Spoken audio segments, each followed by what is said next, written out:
All right, we are live. Hey Mark, how Hey, you Mark, doing? thank you for joining us. Second edition of Physical Media Matters, and here we have a couple reviewers from Body Bags, which are BDG Reviews, Glenn, and VHS 82 apostrophe Rob. Yeah, buddies of Hey, Dave. mine that Hey, Dave. well, fellow comrades. Hey Dave, how you doing? Um, yeah, comrades of mine that we uh, review stuff every week, and it's good to have them on. We get a different type of perspective. So, but yeah, we were actually just talking about Thanksgiving. So, but we will get to physical media probably in a little bit. We're just going to kind of, Well, actually, no, it's a good leeway because yeah, this is something I briefly touched upon in past streams. Thanksgiving is a perfect example because I always talk about how I miss the days of new releases coming out and wanting to rush to yeah, the store on Tuesday morning or on my break from work or whatever it was to get the newest releases. And there was a time when it felt like there was, 10 releases a day, maybe a week where I definitely wanted this one and this one. I had to pick and choose which ones am I getting this week. And yep, now with the way physical media is releasing, it's like I'm lucky if there's a month that goes by where there's something that I really, really want to have. And yeah. Thanksgiving was one of them for me. I saw a screening copy of it after Jason told me I needed to see it. So I got a screening copy, watched it. I loved it, and I Yeah. literally did not watch it again until it was being released because I wanted to have that excitement to look forward to the Blu-ray. So sure enough, that Tuesday came, and you better believe I was in Walmart first chance I got to get my copy. But you know, before you had so many different options. We had, Target would have had an exclusive, Best Buy would have had an exclusive, Walmart would have had an exclusive. All these, Yep. or if this store didn't have it in stock, you could go to this store right next door that would have it, or whatever it might be. Now, I mean, in many cases, if Walmart doesn't have it, it's like, okay, well, I guess I'm ordering it on Amazon. So it's starting to happen, and it's a little scary. Hey, Hey Royce. Royce, how you doing? Yeah, Thanksgiving is a great film, Mark. Yeah, definitely. I enjoyed it. I loved it. I thought it was great. You're, The only you're my only complaint with the whole movie was the fact that I thought it ended a little too quickly for me. Um, but other than that, I had a fantastic time in the movie theater with it. Joe and I watched it. Of course, he had to wait a day Yeah, because I I got it on the, I ordered got it it on on that Amazon. Tuesday, and he ordered it from Amazon, so we had to wait for I his to come did, in. and then we watched it. That was the last movie we had to watch for our Right. 2023 ranking. Um, and man, it's just so much fun. So much Yeah, fun. yeah, for sure. Yeah, it was Joe's definitely worth waiting for. Joe's right though. I mean, I feel like it's just like the landscape is changing, and Mhm. as much as you don't want it to, it's like my daughter's here visiting for a week, and we've already got plans on Monday to go up, for a little bit of a movie hunt, but that's going to be mostly Second and Charles and CD Warehouse, a few used by I trade want to stuff like go. this. I want to come down and go with you. We don't have And places like that here. yeah, well, it's limited. I mean, you Yeah. go up, if you're willing to take the drive up to Tennessee, up in near Chattanooga, there's a place up there, and but I mean, even right here where I am in Georgia, I mean, it's like when we used to, in the old days. I say old days, just a few years ago, we would go up. Like I said, Second to Charles is a pretty big, Yeah. mostly used buy sell trade kind of place. And then you go up the road to CD Warehouse, which is mainly just vinyl and used films. Then as we come back down, there was a store called Movie Stop. Yeah, That we used to was Ah, have that.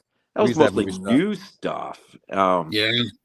And so it was sort of the three stores, but then Movie Stop went out of business and left, Mm. and so we still got Second and Charles and the other one. And I usually get stuff from CD Warehouse. They usually have a few things I can walk out of there with.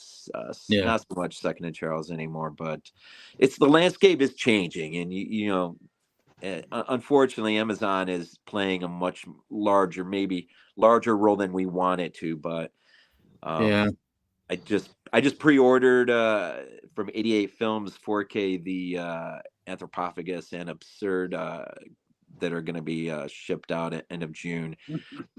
But Nice. I mean, Okay. unlike our friend Glenn here, who's got an HMV, open now. Yeah, I'm I so wish we had happy an about HMV here. I really do. that. Dan, remember franchise frenzy, you go by release order. So for part 2, you're gonna go with Saw 2. Yeah. Yeah, I remember a time when there were so many different stores that sold physical media. So I almost had to plan like a weekend if I really wanted to go on like a big search to get a bunch of stuff. So literally I would start on Saturday morning and have to go out again on Sunday to hit like the other side of the state or where I am, maybe into Massachusetts, because it'd be multiple movie stops, multiple Newbury Comics, multiple FYEs, thrift stores, Walmarts, Best Buys, Targets, all these different stores that sold physical media. So I would almost like again have to put aside this time where it's like, all right, I'm going to hit this store first, then I'm going to hit this store, then this store, then this Yep. store, and it would almost be exhausting. Like I enjoyed doing it because I'd end up getting a good amount of stuff by the end of my journey, but it was almost exhausting. Like at some point you have to stop and eat lunch. Some point you have to Yeah. stop and eat dinner. And now, Lunches for the week. I mean, now it's like you can go and take what, an hour for for the stores that are left. I mean, there's really not a whole lot to do. It's unfortunate. Well, Really. as a matter of fact, Joe went to a place today. Tell us what you found, Joe. Yeah, see, Verge, hey Verge, you just mentioned FYE. I went to Yeah. FYE today. I ran into the mall to get some food, and I was like, well, may as well run an FYE while I'm in here. And now I go in here fairly regularly. I mean, my son works at a Red Robin right near the mall, so if I drop him off at work, I'll run in there, and maybe once every 2 weeks, I try to go in there just to see what they have. And I go in there today, and a store that used to have maybe 6 aisles front and back of movies, then sort Mhm. of dropped down to maybe 4, then 3, then recently like 2 long aisles. I went in there today. It's about a third of what they had recently. So it's like half of an aisle and double-sided. So it's like all of the horror and like sci-fi are just merged together now. Drama and action is sort of just merged together. Like on the end caps, the very small end caps is where they threw some 4Ks and some clearance items on the other side. And then there's like a very small section of TV. Yep. And that's it. They I used mean, to I have was cool I was stuff. stunned. God. Like I'm sitting there. I was so disappointed just standing there like this is awful. Yeah. Yeah. But What's this is just HMV like, Glenn? Well, they've just come back. They've been kind of like out of business for I think since 2017, I want to say, or something. Really? Maybe even longer than that. I didn't know that. Yeah, they were out of business up here.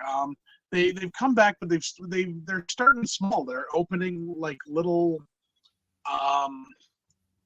sections, if you will, inside Toys R Us. Wow. So you go in Toys R Us, they have like a little like mini HMV in there. It's kind of cool, honestly. It's like a vinyl. They got the Blu-rays, they got the DVDs, and that's something I can definitely say for there. They have a lot of DVD, which is kind of surprising, but at the same time, I've been hearing quite a bit recently about people getting back into DVD. I don't know. I think DVD is still the best seller when it comes to physical media. Really? I would believe it. Yeah. Yeah. It's cheap. I Yeah. mean, And never I tell you what, I was just looking yesterday actually, on Massacre Video's website, and they've got like VHS copies coming out of My Red Guts and Tumbling Doll of Flesh and everything, and they're like $40 for a VHS copy. Yeah. And their Blu-rays are like $29. Mm-hmm. But then their DVD section is like like $15 so it's weird. It's like it's going this kind of like, how can I put it? It's like almost like older stuff is getting more expensive and like newer stuff is getting cheaper. And yeah, people are paying for like the vintage, the retro. They want the vinyl again. They want the VHS. Believe me, as a big VHS collector, I have seen the VHS community, the VHS Yes. Prices have just soared through the roof. It's ridiculous. Yep. Honestly, as far as I'm concerned, the more formats we get back out there, the better. I agree. You know, it's just I don't know. Maybe we need like some type of like I don't like someone just to come along and say, hey, don't pay $40 for a VHS tape. Yeah. Like buy the DVD. It's like $15. I don't know, but you know. Well, it being fair and all that, there are collectors out there who do want the VHS, and I do get that. I mean, I'm not going to spend $40 for a VHS, but I wouldn't be surprised at people who would just to have it on that format. So to have that available, I think, I mean, it's still some type of physical media. You know, I wouldn't pay. I mean, I wouldn't pay that anyway, but I wouldn't pay $40 for a new VHS. I would be more likely to pay that for like a super obscure horror film that's never been released in any other format. right? Not that I would still, take the action to pay that much and actively seek it out for that price. But I'm saying I much rather spend $40 again on a shot on video 80s horror film that's never seen the light of day on VHS than a new release that's also being released on Blu-ray and DVD at the same time when I can just get it on disc. I know Vinegar Syndrome does that, and there's some really cool VHS releases that I would love to have, but am I going to spend the $40 on the tape, or am I going to spend the $30 on the Blu-ray? Exactly.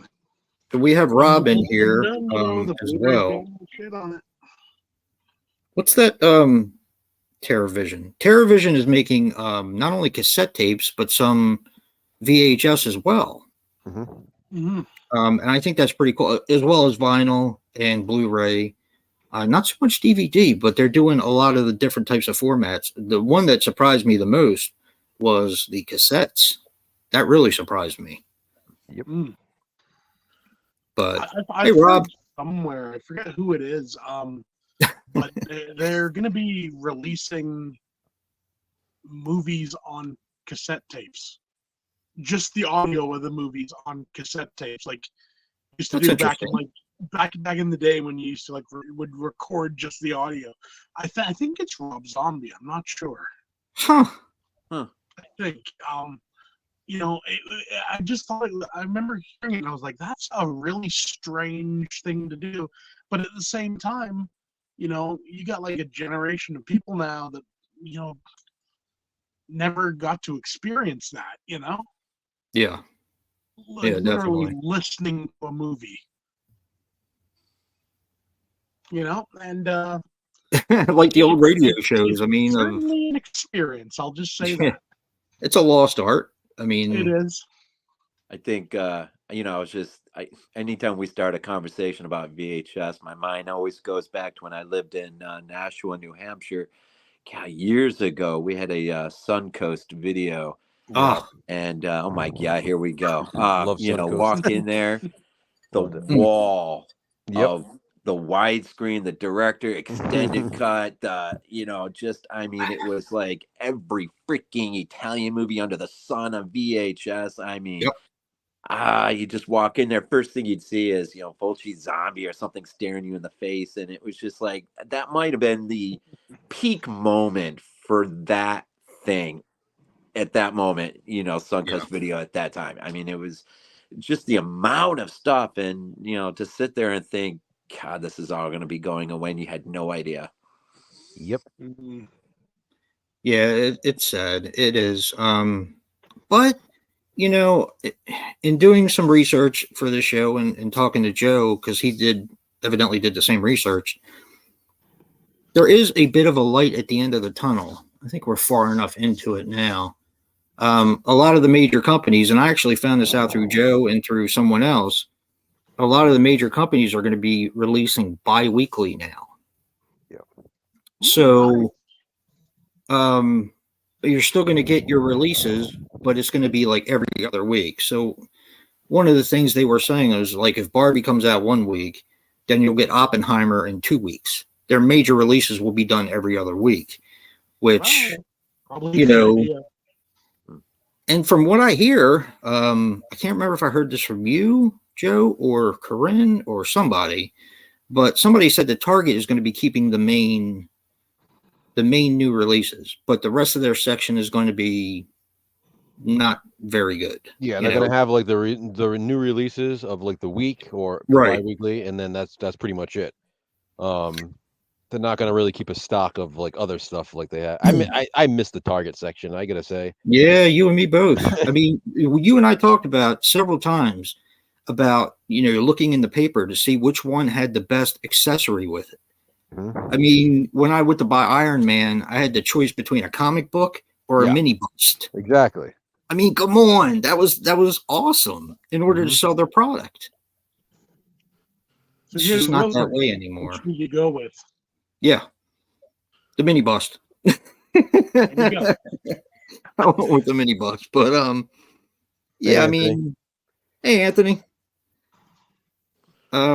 Yeah, Rob from Rob's Nightmares said thrift stores are the best way to build up his collection. Yeah. Yep. I mean, Jason and I Definitely. know we're in there all the time. I mean, Yeah.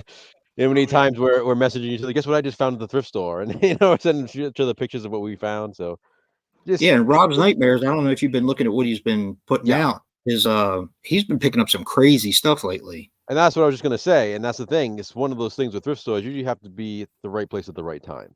Yeah, And you do. you You and I do. just talked about this. Like you said, if we swap positions sometimes, because many times I find stuff that you're looking for a lot. You find stuff that I can't Yep. find a lot. So I mean, luckily we're able to help each other out.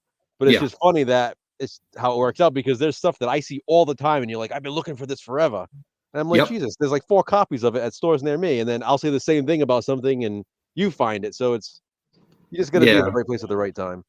And we have double the area, so Yeah. we can You keep know, eyes out because we all talk enough, and like I talk to Rob and I talk to Glenn too, and I know what they're looking for, so I keep my eyes open for a VHS of City of the Living Dead, and yeah, and Glenn's into some weird stuff, so if I find some weird stuff, I'll probably send it to Glenn. Oh yeah. I love some of the weird stuff. I'm You know, still looking for a damn Blu-ray copy of Dreamcatcher. The Stephen King one, Yeah. huh? you Did know, they you make know that what? on Blu-ray? This is what we got up here. This is I'm up in Canada. If anyone didn't know, Yep. if I want to buy a copy of Dreamcatcher on Blu-ray, I either have to go onto Amazon and pay like $30, or I have to buy a $60 little box set thing of Stephen King movies that I already have all the other like 5 that are Right. in there just to get Dreamcatcher. I like Dreamcatcher. It's a fun movie. Is it It's good? a Not fun movie. particularly. But it is Yeah. what it is, right? I'm keep gonna my eyes be open. I'm gonna be out there Monday on a bit of a hunt. I will definitely keep my eyes open Yeah. for that. That's Yeah, what we definitely do. do. Talking about landscape changing and everything and physical media. I mean, the idea of just being region free, having a region free player. I'll never forget. Talking about getting on the pre-order for the 88 4K thing of the Anthropophagus and Absurd. That sort of brings things full circle with me in a weird way, because one of the main motivations for me going region free actually was Anthropophagus. Now that was way Huh. before Severn released it, and so the only place you really could find it was the 88 bare bones release.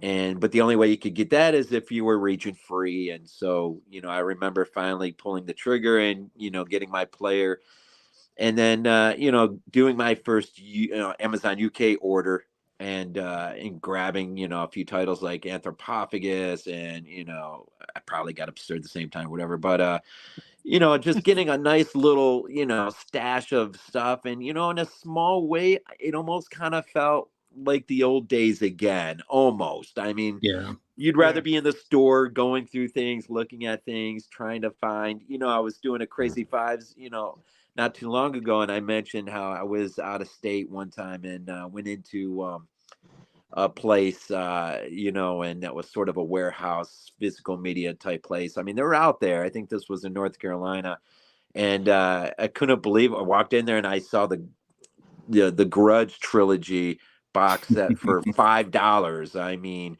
these Nice. places are out there. It's just Yeah. they may not be down the road from you, but you're traveling around. If you're out of state, traveling here and there, I mean, it pays to just keep your eyes open. You never know you're going to be just driving down a stupid highway and right off to the side there could be something, and but So of course, what usually happens, you see something just as you're on your way. I'm heading to the hospital to like get my broken arm set, and it's like, oh, there's a movie place over there.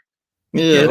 The worst is when you find a place and you go in and then you see their prices are like, you find something really cool, then you see that the prices are not what you were hoping for, and it's like, yeah, I found this really cool place, but now they have everything priced like way too high, so it's like this was a waste.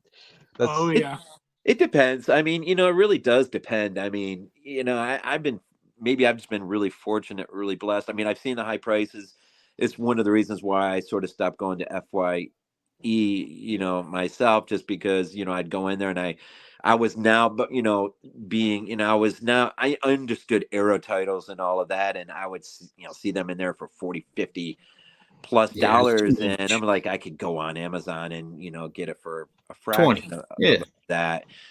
But, I mean, talking about VHS, I mean, it wasn't just a few years ago. I was fortunate one day, I went on Amazon and I just happened to have seen Stage Fright, and a beautiful release for, I think it was like 12 bucks and change. I mean, it's just, you just got to be at it. You just got to be, every once, you go into a place, you may not walk out with something, but you walk into a place, you may walk out with something. You just.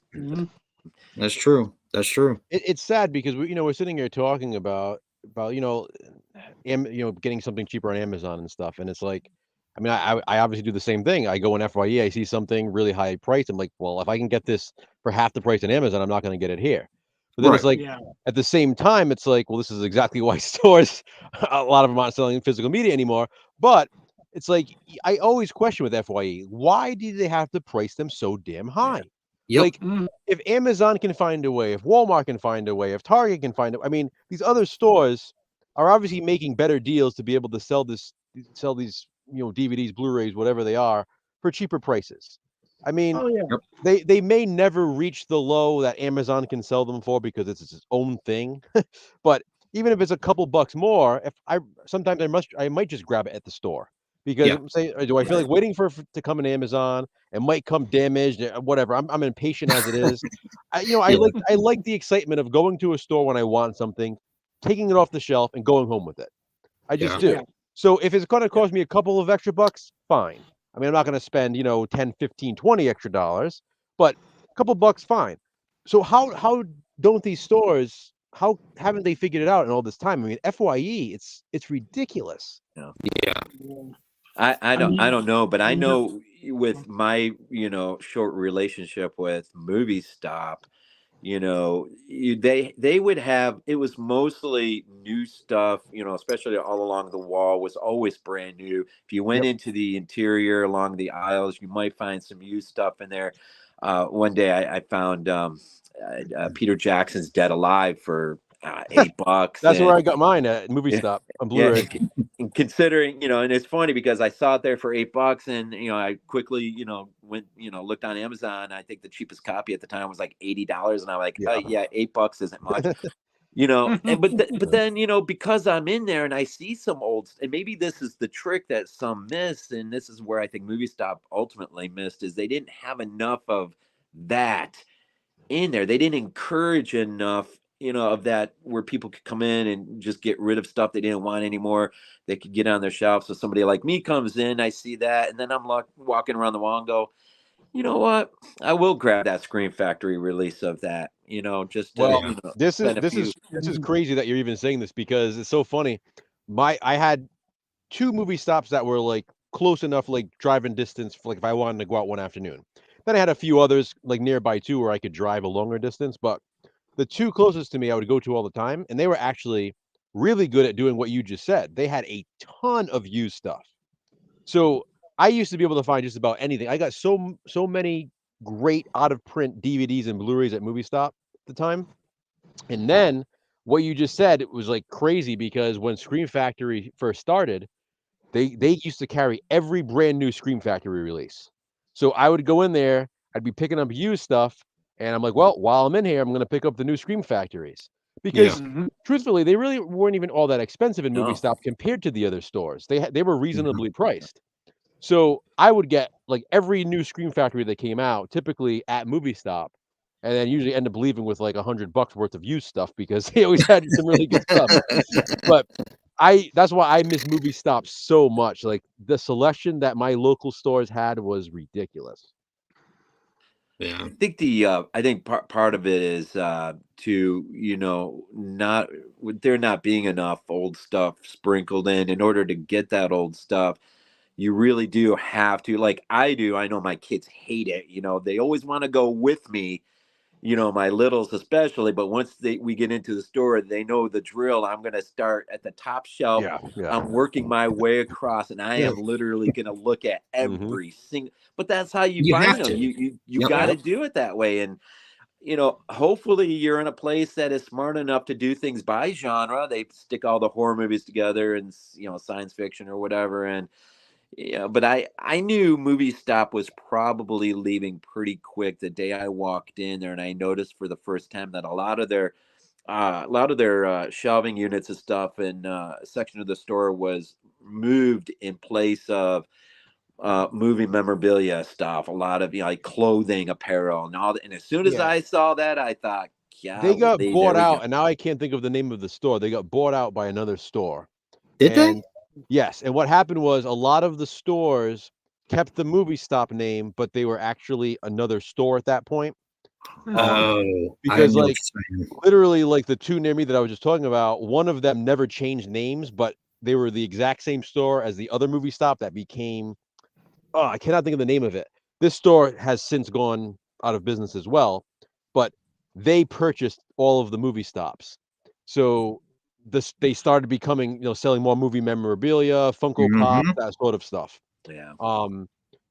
Yeah, That's when you're going downhill. When the exactly. Funko It Pop completely starts going changed in. after that, unfortunately, because Yeah. Movie Stop was originally owned by GameStop. It was just like the movie version of I didn't GameStop. know that. I Yeah, didn't know that. that's why it was called Movie Stop. Even like the logo, it was the same thing. It was just movie instead of game. Makes sense. Because GameStop used to sell used movies Yeah. once upon a time. Well, that's exactly how it happened. So one of the owners of GameStop was like, "Why are we selling movies in the gaming store? Why don't we open up a store that just does with movies?" So then they did really well at first. They opened up a ton of locations, and then as time went on, as we know, everything went downhill. And it's unfortunate because again, that was my favorite store, especially at this point. Suncoast was closed in my area, Yeah. so between Newberry Comics and Movie Stop, those are my two favorites. Yeah. I was Yeah, really, and really it gutted when they closed. wasn't even just the Scream Factor. I was just sort of thinking to myself, that's where I picked up Movie Stop is where I picked up my Criterion edition of Godzilla, the original Godzilla. I grabbed it brand new and I'm pretty sure the Scream Factories were averaging about $22, I think. If that, Yeah. that was like the collector's editions, maybe. The Yep. non-collector's editions were much cheaper. I mean, I used to Huh. get them $14-15 when they first came out, which was cheap considering, I mean, on their site they'll sell them for $30, So Yeah. Yeah. Yeah. I Now, don't understand that either. I mean, I understand that they have some incentives with some of the Scream Factory stuff, like you can get a poster or a figure or something like that, but selling just the regular titles for $25 to $30. I think I've only ever ordered maybe 4 different things from Scream Factory directly, and that I've was never ordered anything from them. the Never. Halloween box set, so I didn't want to miss out. The Friday the 13th box set for the same reason. No, you didn't. I don't I think did. you ordered the same thing I did. Turner Classic Movies. We got it cheaper. No, I think I got it from Scream because Really? yeah, because I got it when they had like that weird price drop that everybody was trying to buy them out. There was like a Okay. mistake in the system, so they sold it for a lot cheaper. That's when I Huh. got it from Scream. Because remember they sent me a second one and I gave it to my son. Remember? Oh, that's right. I remember that. Like for some reason they sent me 2, and I messaged them. I was like, "Hey, I didn't get charged for a second one." They were like, "Oh, just keep it." So I ended up giving it to my son. And then I ordered Nightbreed from them, the limited edition. Right, the Cabal. And then Dolls, because I wanted the poster for Dolls. Those are the only things I ever I ordered. don't blame you. I don't blame you for that one. Yeah. Mr. Punch. Yeah, but yeah, the Nightbreed one, I that was like the only thing I pre-ordered from them, I think, because I wanted that limited edition Nightbreed. Yeah. They sold out quick. Yeah. Real quick. Yeah. We talking about the new one or the old limited edition? The old limited edition when it first came out. So essentially the one that, they sent to a bunch of people who ordered the standard edition and then wanted them to send it back. Yeah. Really? Yes. Yep. Yeah. I didn't know that. That's why I ordered the limited edition, so I was fine with it, but yeah, they sent out a bunch of the limited editions to just regular edition people. they had And to then people were getting emails like, can you send it back? We'll send you I don't think a single person did, and you can't blame them. It's like it's your No, damn it takes fault. guts to do something like that. they had to Yeah, make it's another like, deal you because screwed originally it up. it was supposed to be limited to 5,000 copies. They had to make another deal to limit it to 10,000 because they didn't get so many of them back. Wow. Yeah. So you had that was too, their own Glenn? damn fault. Mhm. You had that too? That limited edition set? Yeah. Nice. Yeah, Glenn has quite a collection too. I do. Yeah. Well, yeah, when He's that's always the way you keep people getting physical media. You Yeah. release a really nice looking edition that people just I've said before when I've talked to people, one of my favorite movies of all time is Dune from 1984. Huh. I love it. I have so many copies of it. It's not even really. David Lynch, Dune. Yeah. Wow. Let me tell you this. You know the Arrow editions. Yeah. Yeah, I bought them both. Wow. Yeah, I bought the limited steelbook as well as the normal one, and just it's a problem. I know it's a problem, but it's a problem I No. like having. When No, you're we talking get to it. us, it's not a problem. Trust me, we Yeah. get it. We get but it, that's the thing. You make a product that is that high quality, it Yeah. makes people want to get them. Yeah. Well, I was like that with something- I was like that with Once Upon a Time in Hollywood because once I watched the movie, I had like the standard Blu-ray or whatever, and then it's one of my favorite movies. So then I started seeing all of these awesome editions that they released of it, and I have like the one that came with like the vinyl soundtrack and like the comic book and the magazine and all this.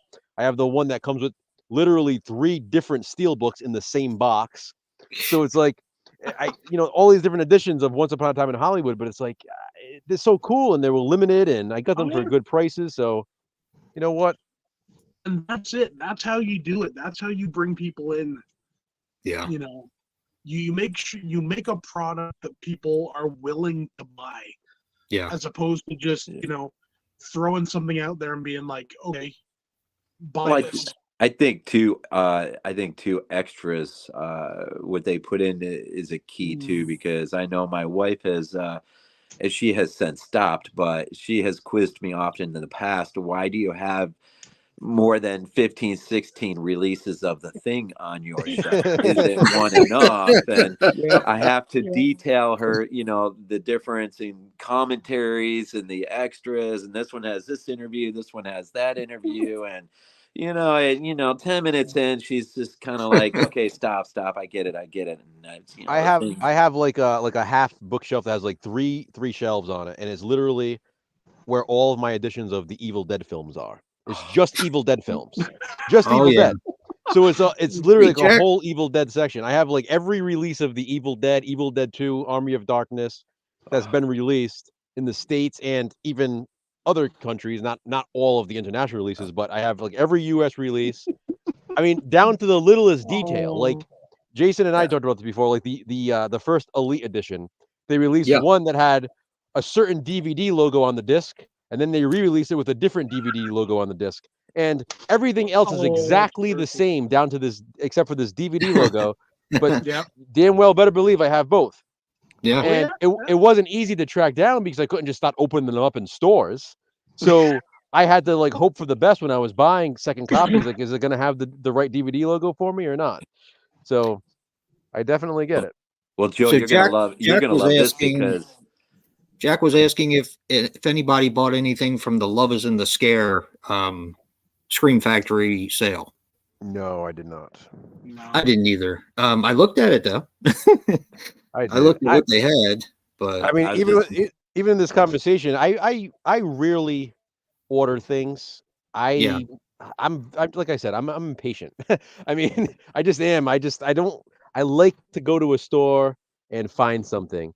I mean, if I'm really looking for something and I can't find it, then I'll eventually just give up and say, all right, I may as well order a copy from Amazon or something. But for the It most just- part, unless I desperately need it for something, or, then ordering does have its moments of joy, though. You know, like when I got well, when you order abroad because you're region free, it offers opportunities. Like, you know, when I took advantage and I got the Sadness on 4K from Germany.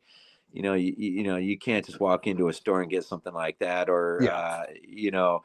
I was just thinking, I specifically ordered a copy of The Thing from Germany just so I could have it say Das Ding.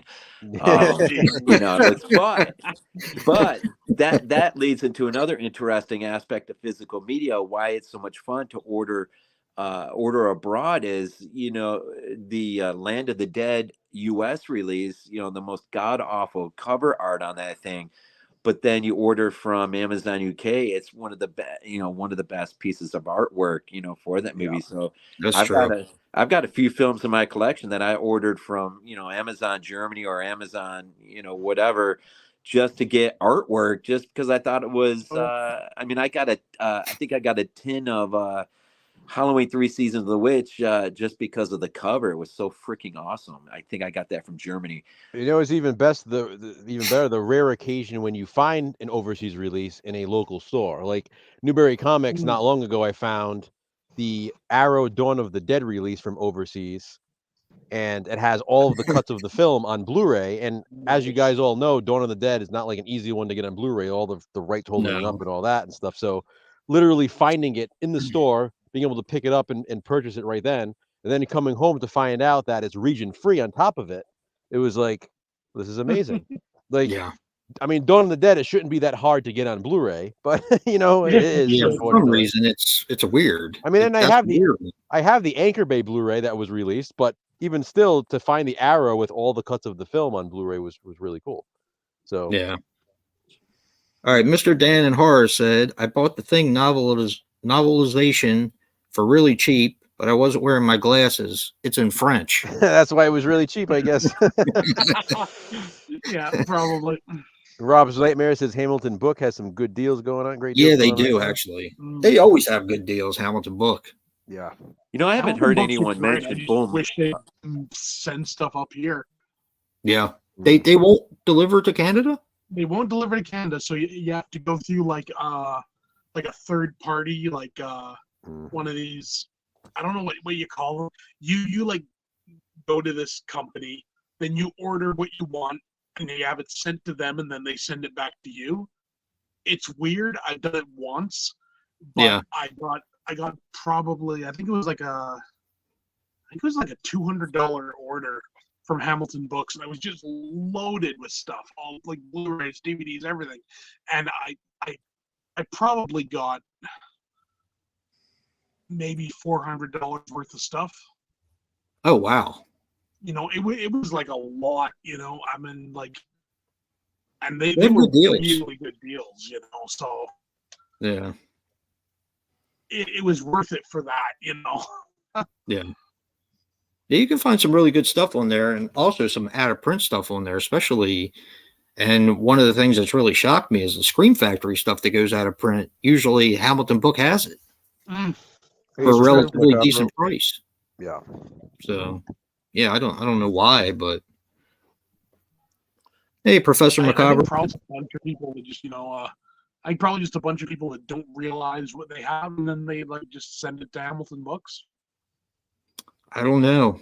They seem to have a lot of stuff, though. I mean, if you really look, and I mean, I look at the books too, but a lot of times I'll look at the TV stuff, the Blu-rays that are on sale, especially the boutique ones, because sometimes they have decent prices on them.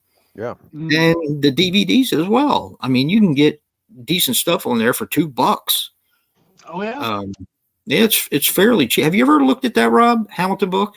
Yes, that and Bull Moose. I've I ordered gotta look at Bull Moose. I really just do. because of body bags. There's been times where we were gonna, because of the theme week or whatever, I was having to buy something that quite frankly, if it wasn't for that, I probably wouldn't have been buying it. So places like that are nice because you get it like really super super cheap. But then you're surprised. Yeah. I think I was telling you, I can't remember, maybe it was Hamilton Books. I got that It's Alive remake. So we had to do it on, and I ended up liking it a lot. I was glad I got it, but only paid a couple bucks for it, which was nice. Yeah. That's the great thing when you can pick stuff up cheap. Yeah. And, when you don't care if it's crap. Yeah. Yeah. And that's usually, if I take a chance on something, I'll take a chance through Hamilton book, because usually you can get it for a couple bucks or $3 or, But I'm with Joe all the way. I would rather go out there to a store and take my time and spend a few hours going through, titles and The experience, yeah. yeah. And then I've taken my, my littles with me enough. They know what it's like, at least, in the sense of, not the golden era that we remember, but, there's still some places I can take them to that offer, on a used side of things, stuff that, of course, they're usually looking for games, and I've got great boys, they have built up their, they've been willing to build up their PS4 collection on games that are already a year older. So, they don't, necessarily need that $80 game that just came out yesterday. So that. Yeah, I like to go with my son to the thrift stores because I mean it's tough with his work schedule. So sometimes we hard to find times to go together, but it's fun taking him because he has a pretty good collection as well that he's building. So it's cool to be able to go to thrift stores with him because a lot of the times it's not maybe not a lot of stuff that I find that I need, but there'll be stuff that he'll find at least, or at least I find like it's a successful trip. So yeah. it's one of those things. Well, I was going to say something earlier when Rob said, they're out there, the warehouses. You just found one recently. Yeah. I found a store recently. It actually has the biggest selection in the tri-state area of DVDs, Blu-rays, and CDs. I got the car warmed up, Joe. I'll be there in about 9 hours. So of course I've been there like every week, sometimes multiple times in the same week because it's not that far, and it's like, well, since I'm over here anyway, may as well stop in. And I mean, he's been getting stuff like one day I went in there, I was telling Jason, and there were just bins and bins and bins on the floor that they haven't put on the shelves yet. He's like, we just got in a collection of 3,000 DVDs. He's like, he's like, just go through the bins. I was in there for a couple hours and I had to leave. I was running out of time. I needed to go somewhere. But I mean, it's like that all the time. Like every week he's getting in like thousands and thousands of things. So and now I have, it's like FOMO. It's like, oh my God, what if I don't go? What's he gonna have? I don't know what I hate hearing more, stories like that, or when Will texts me a pic of VHS City of the Living Dead he found and paid $1 for or something. Just to, it's like, you gotta be kidding me. That's awesome though. That's awesome. Professor Macabro says he can't buy used DVDs online because he likes to inspect the disc, the insert, the state of the DVD sleeve. He's super picky. The DVDs have to look in decent condition. I get it. I do too. I mean, when I get stuff online, trust me, I like to really get a good look at the, if I'm buying something on eBay, for example, if I feel there's not enough images, sometimes I'll request, hey, can you send me some more pictures of the disc or this and that? And I'll ask specific questions like, are there any cracks on the disc? Because everybody wants to look for scratches, but I don't want a cracked disc either. Certain things like that, because I'm picky too. I mean, if I'm in a store and I have the option of obviously getting the best condition copy, I'm going to get the best condition copy of something. Yeah, definitely. Yeah, that's something I've noticed with Second and Charles. They get so much of a volume in now that of late they have gotten really sloppy with. Rarely do they even check the condition of it, but thankfully, before you make the purchase, you can look at it and see. And there's been a couple times where I've just said, "Yeah, no thanks," because they open it up and turn it over, and it's like, I mean, Well, it's a yeah, mess. and that's what I like about thrift stores. Obviously, in Savers, Goodwill, you can just open it up and check. And this store that I was just talking about that I found, same way. Like, I mean, they either have new stuff, which it doesn't matter, or anything that's used. He allows you to literally open it up, look at the disc. If there's, say, there's a really good DVD case, and the disc is scratched, if he has another copy, he'll let you swap out the disc. So you put like the good disc in the good Yeah. case and buy it that way. Nice. Yeah. And he Yeah. also has basically like a no questions asked return policy. So like if you buy something and you do find an issue when you go home, you take it back. He'll let you pick something else out from the shelf. No receipt, nothing. He has so much stuff. He doesn't want to lose customers. He says he'd rather just make it easy for everybody. It So makes Oh, sense. yeah. It makes sense, especially and in this day and age. here's the best part, Jason. We didn't even tell them this part of it. Everything in the store is $2. No Yep. matter what it is, Oh. Yep. $2. $2. Like better off dead. $2. Now, see, Jack said something that I was going to say earlier. Some movies are so rare that you can't Yeah. do anything but get them on places like Amazon through a seller or eBay or something like that. Unfortunately, Yeah. and a lot of times you don't get to inspect the discs ahead of time. But Well, and It's- in that case, anyway, if something is that rare that you have to go to that point, you sort of have to pick and choose your battles because you're Yep. either gonna pay out your ass for it. Let's be honest, if you really want Yeah. a brand new copy, or you're Yeah. gonna have to live with maybe not having the best case or whatever it might be if you really want Yep. that movie. I mean, it's just the reality of collecting. Oh, Yeah. And Rob said something about the steelbook. If he gets a dent in the steelbook, he's pissed. I don't blame you. If I'm paying for something high quality from somebody, either Amazon or something like that, if there's a dent in the steelbook, I'm probably going to send it back. That's why I have a love-hate relationship. Like, I'm not a slipcover guy. I'm not a slipcover guy either by any means, and you know that. But Yeah. if I'm gonna buy, say I'm buying a movie in a store and it's a brand new release, obviously I'm gonna buy the one that has the best condition slipcover because I'm Of not gonna course. buy one where it's all dented and ripped and stuff like that. Yeah. Now, the problem comes in is where you order something on Amazon and it comes in like it pisses me. I almost rather have it not come with the slipcover than come with a damaged slipcover. Yeah. Because then I'm kind of frustrated that like why do I have to get the slipcover that's damaged when somebody else is getting a copy, like a mile away from me or another state and they're gonna have a brand new fucking nice slipcover.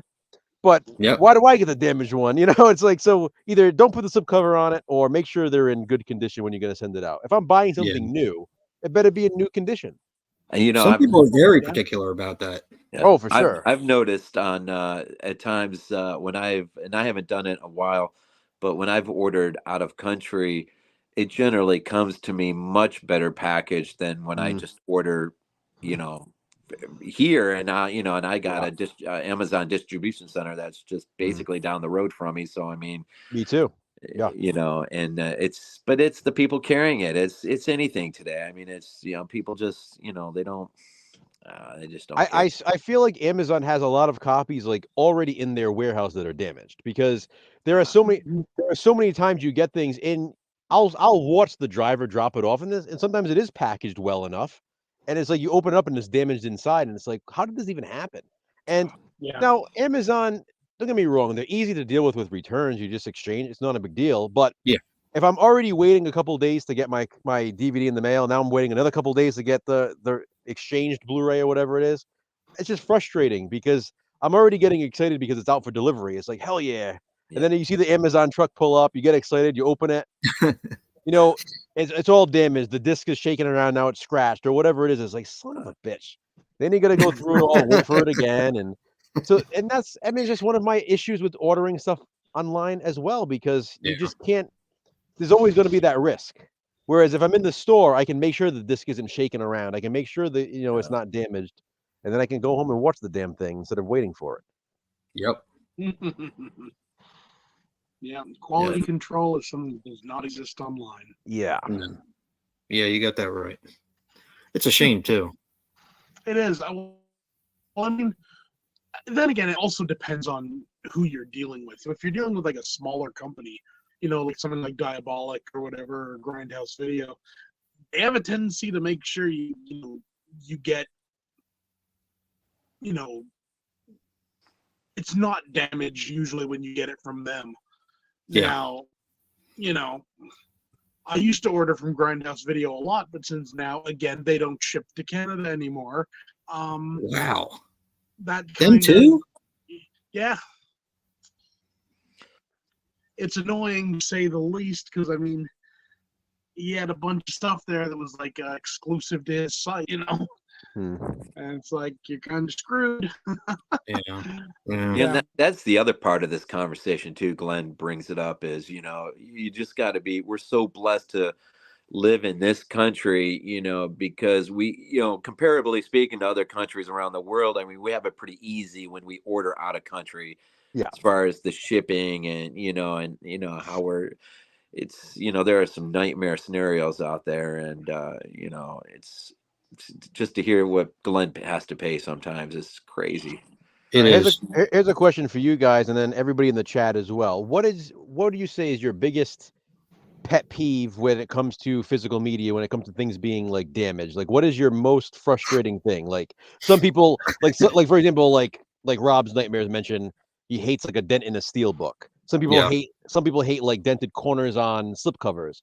Some people hate when there's like I don't know, something maybe something wrong with like a disc. Like, what would you say is your biggest frustration when you open up, whether it be a new disc or something you find used or whatever? What is your biggest frustration? I know what mine is. What? Eco cases. Oh yeah, I don't like them either. What the hell is the point of making a case that doesn't protect the disc? Yeah. It's common sense. You make a case to protect a disc. Yep. I know when the artwork too. When they arrive from Amazon with the eco cases, and it's like they have like all those puncture wounds in it, and it's like, well, this is great, because obviously it's like if the artwork is damaged, that means something was jamming through it and obviously hitting the disc. So yeah. Mine is either loose discs, or just when the disc is like loose and flopping around. Oh yeah, loose discs. discs. That's mine, Glenn, because I've gotten literally a few of them that have been brand new in the wrappers. And the discs have been just bouncing around, and I open it up and it's all scratched up. I hate that sound. Something arrives from Amazon, and it's like I pick it up off the ground, and you go to all you do is pick it up, and you hear that like that sliding sound. It's like no, and it's like before I even open the thing, I have my phone out basically to type up, need a refund, like need to exchange this, because I already know. I mean, there's no way that thing's not going to be. I mean, Blu-rays for the most part. They do pretty. They're hard to damage. Yeah, but I'm saying when it's a DVD, forget it. You know that's being exchanged, because I'm not even going to take the risk. That thing has been shaking around in the truck, in the warehouse, wherever else. Forget it. Broken case disc hubs. Yep. Yeah, that's a good one. That's a big one for me too. Or how about when you order, you get the package, package is sealed. You pull out the DVD or the Blu-ray, whatever, that's sealed. You open it up, no disc. I've had that. I've had that happen. Too. That's very frustrating. Yeah. I've had it happen like once or twice, and it's like, how do you wrap your head around that? It's like, I kind of doubt that the manufacturers just forgot to put a disc in. Or it's a different movie. Oh, yes, that happened too. I needed one. I needed one for body bags, and of course, it was one of those rare times where I was like really up against the wall, and of course I got it, and I had a day to spare, and it's like, good, grab it, and I went to open it up to put it in, and I just sat there and looked down, like, you got to be kidding me. Yep. Quality control. I had an issue when I bought X on Blu-ray. It was the Blu-ray DVD combo pack. I had gotten it from Walmart, brand new. I opened it up. I usually when I buy brand new stuff, I usually go to my car and open them up just to make sure they're okay before I leave the store in case I have to go back inside. So I'm in the car. I opened it up, and there was only the DVD disc in there. There was no Blu-ray. So really? I went right back in the store. Now, this was the day it came out. like it had been out on the shelf for like an hour. Like it was brand new. I went back in the store. I had the receipt right there. I'm like, hey, this is supposed to be a Blu-ray DVD combo pack. Only DVDs in there. The girl's giving me a hard time about it. Because I'm sitting there, I'm like, what do you think I did here? Like, I just bought it. Like, I'm not asking for a refund. I want another one. If I stole the Blu-ray disc, why would it be? You know what I mean? Like, just give me another thing. You can open it up if you want. I would prefer you to open it up so I can make sure the Blu-ray disc is in there. Like, and she's giving me a hard time. Now I'm a patient person, but like, I was kind of getting frustrated with this because she was like not having it. She was like, "Oh, I'm sorry, there's nothing I can do." What do you mean there's nothing you can do? So finally, the manager came over because he noticed like I was standing there for a while. He's like, "What's going on?" And she explained it to him. He's like, he goes, "What's wrong with you?" He's like, "Give him another one." He's like, he paid for the Blu-ray. Like, give him another one. And he's like, really? he literally, he's like, go grab another one off the shelf. He's like, you're all set. He's like, just walk right out. Like, it's like, what do you think I did with it? And I understand it, but it's like it's quality control on their end. It is a weird thing, but Jesus. Yeah. No, that interaction sometimes can be a real pain in the freaking ass. I went into when I didn't realize what Best Buy was doing. I had gone into one of my Best Buys, and I'm in the middle of the store where the 4 or 5 aisles used to be, and I'm standing there, I'm just like looking around. I'm like, I'm sure I've been here a million times. I'm looking around, and then some sales guy comes by, and he's like, "Hey, can I help you?" And I'm like, "Yeah, I'm just curious. Where the movies?" "Oh yeah, we got rid of them." I looked at him like twice. Yeah. He's like, "Yeah, we got rid of them, and I'm glad." And I'm like, "And you're glad?" I was so tired of having to move them around all the time. Now we got rid of them. And I'm like, "Okay, you just took like the only reason for me to walk in here where Exactly. Jason and I have talked about That's that. exactly what Joe just said. I have I have a story for Best Buy, but Professor Macabro said his biggest frustrations are scratch discs on movies he's been hunting for years to find. Do I buy it and hope I can polish it, or do I leave it behind knowing I might never come across it? That is so frustrating. And do you one better? The worst is when you see it at like a thrift store, you open the case and there's no disc. So it's like oh, it's this rare Anchor Bay I've been looking for the last 10 years. They have it, and then you open it and there's nothing there. And it's like, you son of a bitch. Or like you said, the disc is scratched or it's broken. It's like, what the? It's so frustrating. It's so it's frustrating. even more frustrating when you get that reaction from the other person, like, "Okay, what's the big deal? I don't understand." What do you mean you don't understand? Yeah. I know. Are we archaic? Have we become that archaic? So Best Buy. So when I went to Best Buy to get Orphan First Kill, when we did it for 2022 horror last year. I was searching, all around me. No one had copies of this movie, and then I saw that my local Best Buy did. So I go to Best Buy. It wasn't anywhere on the shelf. So I'm like, what the hell? I'm like, they're supposed to have like copies. So I asked the guy at the front. He's like, "Oh, hold on, let me go see." The guy goes in the back, and he's like, "Oh yeah." He's like, "There's some back there." I was like, "Well, can you get them? Can you take them out here for me?" So what does he do? He takes out a copy of it with the most damaged slipcover that you could possibly imagine, right? And I'm like, "Can you think you can give me another one? Because like, do you see this is damaged?" I'm like, well, first I go, "Do you have any more back there?" He's like, "Yeah." He's like, "There's 5 or 6 of them." I'm like, "Can you bring out one of the others with a in better condition?" Like, what am I, an asshole? Like, yeah, why bring out one though? Just bring out the whole damn box. So ever since that day, anytime that happens now, when they have to go in the back, I'll say something like, "Hey, can you bring on a few copies because I might want to buy one for a friend." So that way they'll bring out a few, and then I can pick the best of which ones they bring out. It's like, stop being so stingy. Like, you're not keeping all of them yourself. Just bring me out the best one. Like, I don't understand why you would do that. And why weren't they on the shelf in the first place? That's the better question. Yeah, and it's like, you're just going to bring them out again. Oh yeah, I got my bootlegs. I got like my copies of Orphan, and no one will get them. I'll keep them back here. Yeah. Like, I'll sell them on the black market when no one can get like stuff like that is not helping physical media sales. No, it's not. No, it isn't. Target's infamous for that too. Both Joe and I have had problems with getting new release. Well, this was back when they still had releases, but we had to ask them to get them out of the back because they wouldn't put them on the shelves. Well, obviously, if you don't put them on the shelf, you're not going to sell them. Exactly. So And that's what I mean. Years ago, I could go to the freaking Walmart at 7 a.m. and they'd have everything out on the shelf. Yep. And now sometimes it takes them until the next day or two to put them out on the shelf. No, I can tell you, one of my memories I have is being at Walmart this is because I'm at a nut. midnight. At midnight. At I midnight. was at Walmart at midnight. My wife thought I was nuts. No, me too. I had I had to have Rob Zombie's Halloween the second it was on the shelf at 12:01 a.m. And and it was there. It was on the shelf, and yep. I used to go to the 24-hour Walmart, same thing for certain releases that I wanted right away. And like you said, I mean, sometimes, to be honest, sometimes it was even before midnight because they would just want to put them out on the shelf. And now, like I said, sometimes you wait a couple of days for them to even go out on the shelf. Sometimes you have to ask them for it. Hey, do you have a copy of Psycho Gorman? What's that? It's a movie that was supposed to be out last week. It says here that you have 10 copies, but there's not one on the shelf. Yeah. Then you usually get the one guy that's like, well, I don't know. Yeah. Like, well, can you check? Yeah. Yeah. I don't know. I'm not allowed to do that. Yeah. No, I hate when I think it was when Saw X came out. I went there and I was like, oh, they were supposed to have like 13 copies according to the website, and I know they did because it was released. So I asked the guy. I was like, hey, Saw X was supposed to come out today. It's not on the shelf. There's a spot for it. He's like, if it's not on the shelf, that means we sold out. I'm like, it just came out. I'm like, there's no way that it sold out. You sold out 13 copies in the last hour. I was like, you think you can check the back? He's like, yeah, just give me a few minutes. And I'm standing there like he's not doing anything. And sure enough, he came out with a case of them. So it's like, don't tell people you don't have it.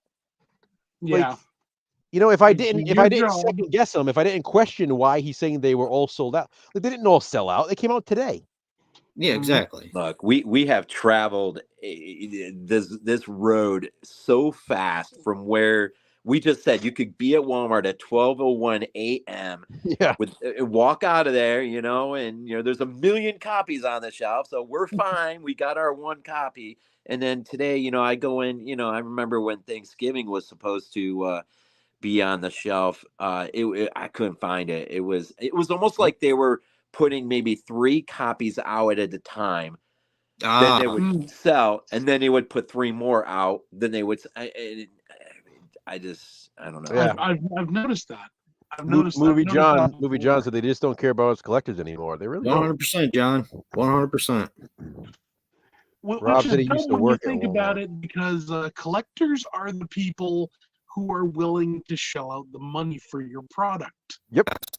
Yeah, because there's the regular We're the movie idiots fan. that People will buy a movie 15 times. Yeah, exactly. The general public, I mean, they like watching movies, but they're more likely to just stream something.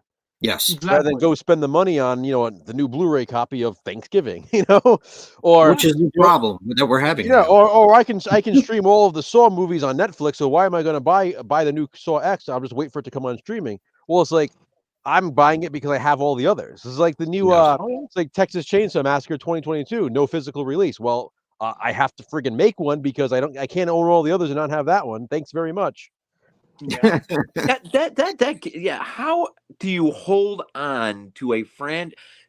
Movies I can understand to a point, but when you got a franchise film that collectors will not have in their collection, short of a bootleg. Yep. And now they're talking about another Texas movie maybe coming down the pike. Is Netflix going to have that one too and hold that one hostage too? They do. They have the next 2. They have that one and then the next one. They sign on for 3. So that's exactly. It's going to be the same thing. They're not going to hold it hostage. I mean, Jason and I mentioned this before. They released the first 2 seasons of Stranger Things on DVD and Blu-ray. Yep. But they didn't release the rest of them. Why start and not release the rest? Because a collector like me, I have the first 2 seasons, and now it drives me crazy that I can't have the other 2. Hey, Coffin Crew. What's up, bud? Yeah, it's so frustrating, and I just don't understand why they don't at least have a made-on-demand service for them. Exactly. People are going to pay for them, especially the Texas Chainsaw Massacre. Yeah. I mean, what are they losing? They're not losing anything. Exactly. Just made on demand. If somebody orders it, then you're paying for it. That's it. Now I got like 3 or 4 movies in my collection I think were made to order through Amazon. I think one of them was The Last Shark. Movies Right, like me too. that. So I wonder how much it costs Amazon to actually provide that service for you. Can't possibly be that much. No. Why can't Netflix do it for, I mean, the thing that really kills me is like, aside that, but I mean, like Apple TV, I've only seen Greyhound once, and it boggles my mind how that movie with Tom Hanks does not have a physical media release. One of the better war movies we've gotten out in quite a while. I want to know how the hell that wasn't in theaters. I mean, that Yeah. movie was made for theaters. It was good. I mean, as someone who has to resort to making homemade copies until or if movies are finally released, Exactly. it doesn't cost that much. And I don't put artwork on the discs because I could if I wanted to. I could have like a print program to do that. But I mean, I'm typically making copies for me and Jason or whatever, for movies that we need to do for franchises or whatever else that haven't Yep. gotten releases. It doesn't cost that much. You can print out professional looking artwork. You can make the disc look pretty damn good, and that's it. I mean, there's not a lot to it. There's absolutely no reason why these companies like Netflix and Amazon can't continue to make these made on demand services. And It's don't get me wrong, additional money. I don't want everything I still want, distributed movies like the way they are, but in certain Yeah. cases, if that's really all they want to resort to, then that's fine. At least I'll take it. Yeah. At least it's something. What I wonder is this: with something like Netflix, they have the rights to like these, 3 Texas Chainsaw films. What happens when they eventually lose the rights? Do those Bingo. movies just disappear? Bingo. Yeah. Then they're gone. That's it. Yeah. Well, that's what Rob's Nightmare is saying that when you stream a movie, you don't own it. You basically renting it. Long-term rent. Exactly. Yeah. And Well, going back to what I was saying, I made the joke about it, but it was funny on Facebook in a Saw group. There were people who were talking about the Saw movie, these big Saw fans, obviously, and they happened to be watching them on Hulu a while Hulu. back. Yep. And then Hulu and like they were like in the middle of a marathon. They were at, let's say, like part 5 or 6, and they're like, "Oh, Hulu got rid of the Saw movies." They're like, "What am I going to do?" I didn't finish watching the franchise. And then it's like, well, this is Never why you had need that physical problem. media, because if you own them, it wouldn't be a problem. Yeah. Well, Glenn just made a good point. I don't know if it was answered or not. Not that we might necessarily have the answer, but I mean, if Netflix, if the rights do end on, say, something like Texas, I mean, wouldn't it just be open for a boutique label, someone to come by and sweep them up, or Depends who purchases the rights. I mean, Yeah. it depends where the rights are going to resort back to. So Jason and I talked about this in a upcoming controversial view coming later down the line with like Dick Tracy. Like Warren Beatty owns the rights to Dick Tracy, and nobody can release anything Dick Tracy related because Warren Beatty owns those rights. So what he does is he dresses as the character and makes appearances every 15 years on TCM with Lennon Moulton, and that literally counts. It literally counts as a Dick Tracy sequel in the stipulation. So he is allowed to maintain rights because he does that. I love it. I love it. So It's so stupid, but it just I love depends. It just depends on the movies. I mean, we're seeing it with like all these Disney characters like Winnie the Pooh and stuff, like finally going into public domain. So now Winnie the Pooh Blood and Honey was able to be released. Yep. And now that Tigger reached public domain this year, they were able to include Tigger in the new movie. So you're going to start seeing that with things, but it's tough with, like you said, with TCM. What's going to have to happen is someone's going to have to purchase it from Netflix or purchase it from whoever it resorts back to, and then go from there. Yeah, and like it's one of those things, because I mean, we've seen it recently just with Funimation. I mean, don't know if there's any anime fans listening to this or whatever, but Funimation have shut down their streaming service, which is really yeah. I didn't know that. But now anything you've bought from them, like any episodes or whatever, gone. Yep, completely gone. Gone. Yeah. Too bad, so sad. Like Movie John, like Movie John just said, I know people just watch something once and then they're done, so they just stream. But problem is, people who are like us, like collectors. I mean, I don't like to do that. I mean, yeah, of course there are movies that I might watch one time, but even if it's a movie I don't like, I like to give stuff a second chance, sometimes a third chance. So Exactly. I mean, I'm just that type of person. Even if I don't like a movie, typically I own it because it's just my thing. I just Yeah. I own Black Christmas 2019, and I honestly hate that movie, and I don't say that about a lot of movies. No. I hate that movie, but I've watched it I think 3 times now. I probably won't watch it again, but I do own it because who I'll knows? figure out a reason for us to watch it again. Exactly. Maybe Right? somewhere down the line, I'll give it another shot, or we'll come up with some weird series where we're like movies that we just can't stand and watch it again. But it's just I don't know. I mean, I just like owning things because who knows? And sometimes your mood changes on things, and sometimes you want to Yeah. go back and watch something because you know what? Maybe there's a little aspect that I want to revisit in this one for some reason. So Yeah, I find it really hard with Yeah. Black Christmas 2019 though. Yeah. It's a I rough saw movie. that movie once, and I was so thoroughly disgusted with it. Me, I don't like movies if I don't like 47 movies or for acting, and I don't like movies for bad acting, for bad stories and stuff like that. I don't like movies when they push a message, whether I Or agree with it or agenda. not. When it's just Yeah. too much agenda driven, then that's why I don't like that one. I'd Yeah. rather watch a boring movie than watch a movie that's going to shove something in my face. That's Oh, just yeah.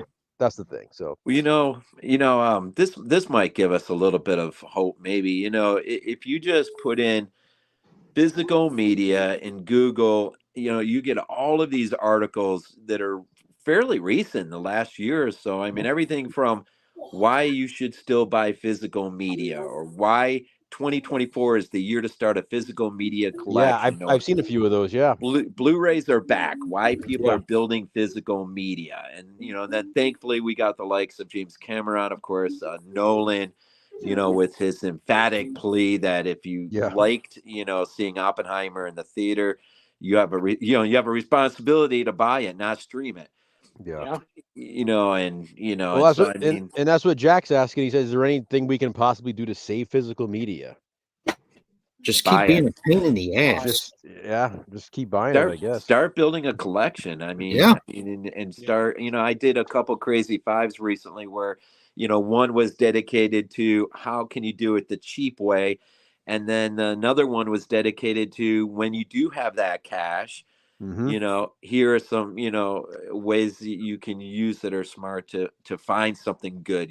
Be aware, be region free. I mean, it Definitely. opens up your ability to purchase. A lot of times I remember, I mean, I generally, I generally usually don't have $100 just to blow on movies, but I remember one time when 88 Films had a big sale, and and I think their movies were averaging 7.5 pounds a movie.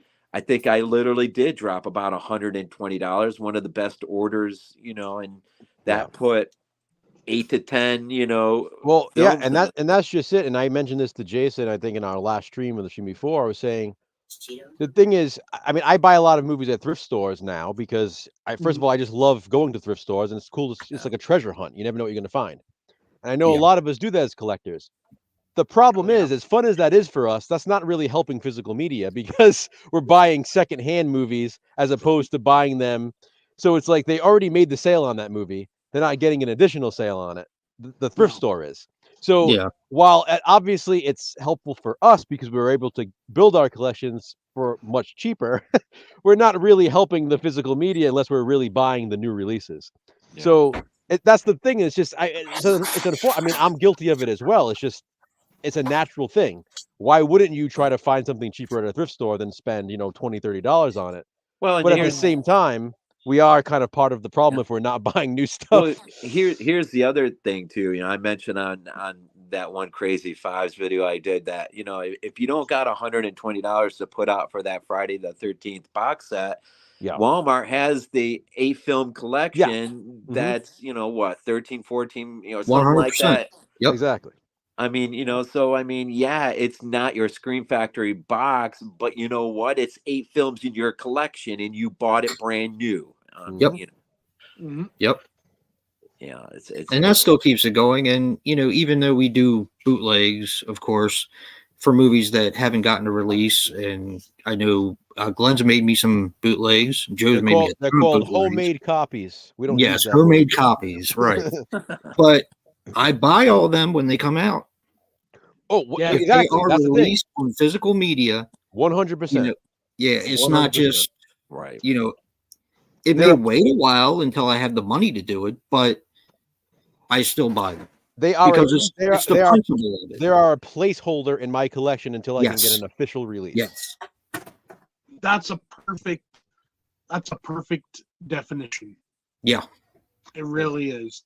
Because I mean, I've said before, I've said this to a lot of people, if you don't give us a legitimate option to get these films, we're gonna find our own way to get them. Yeah.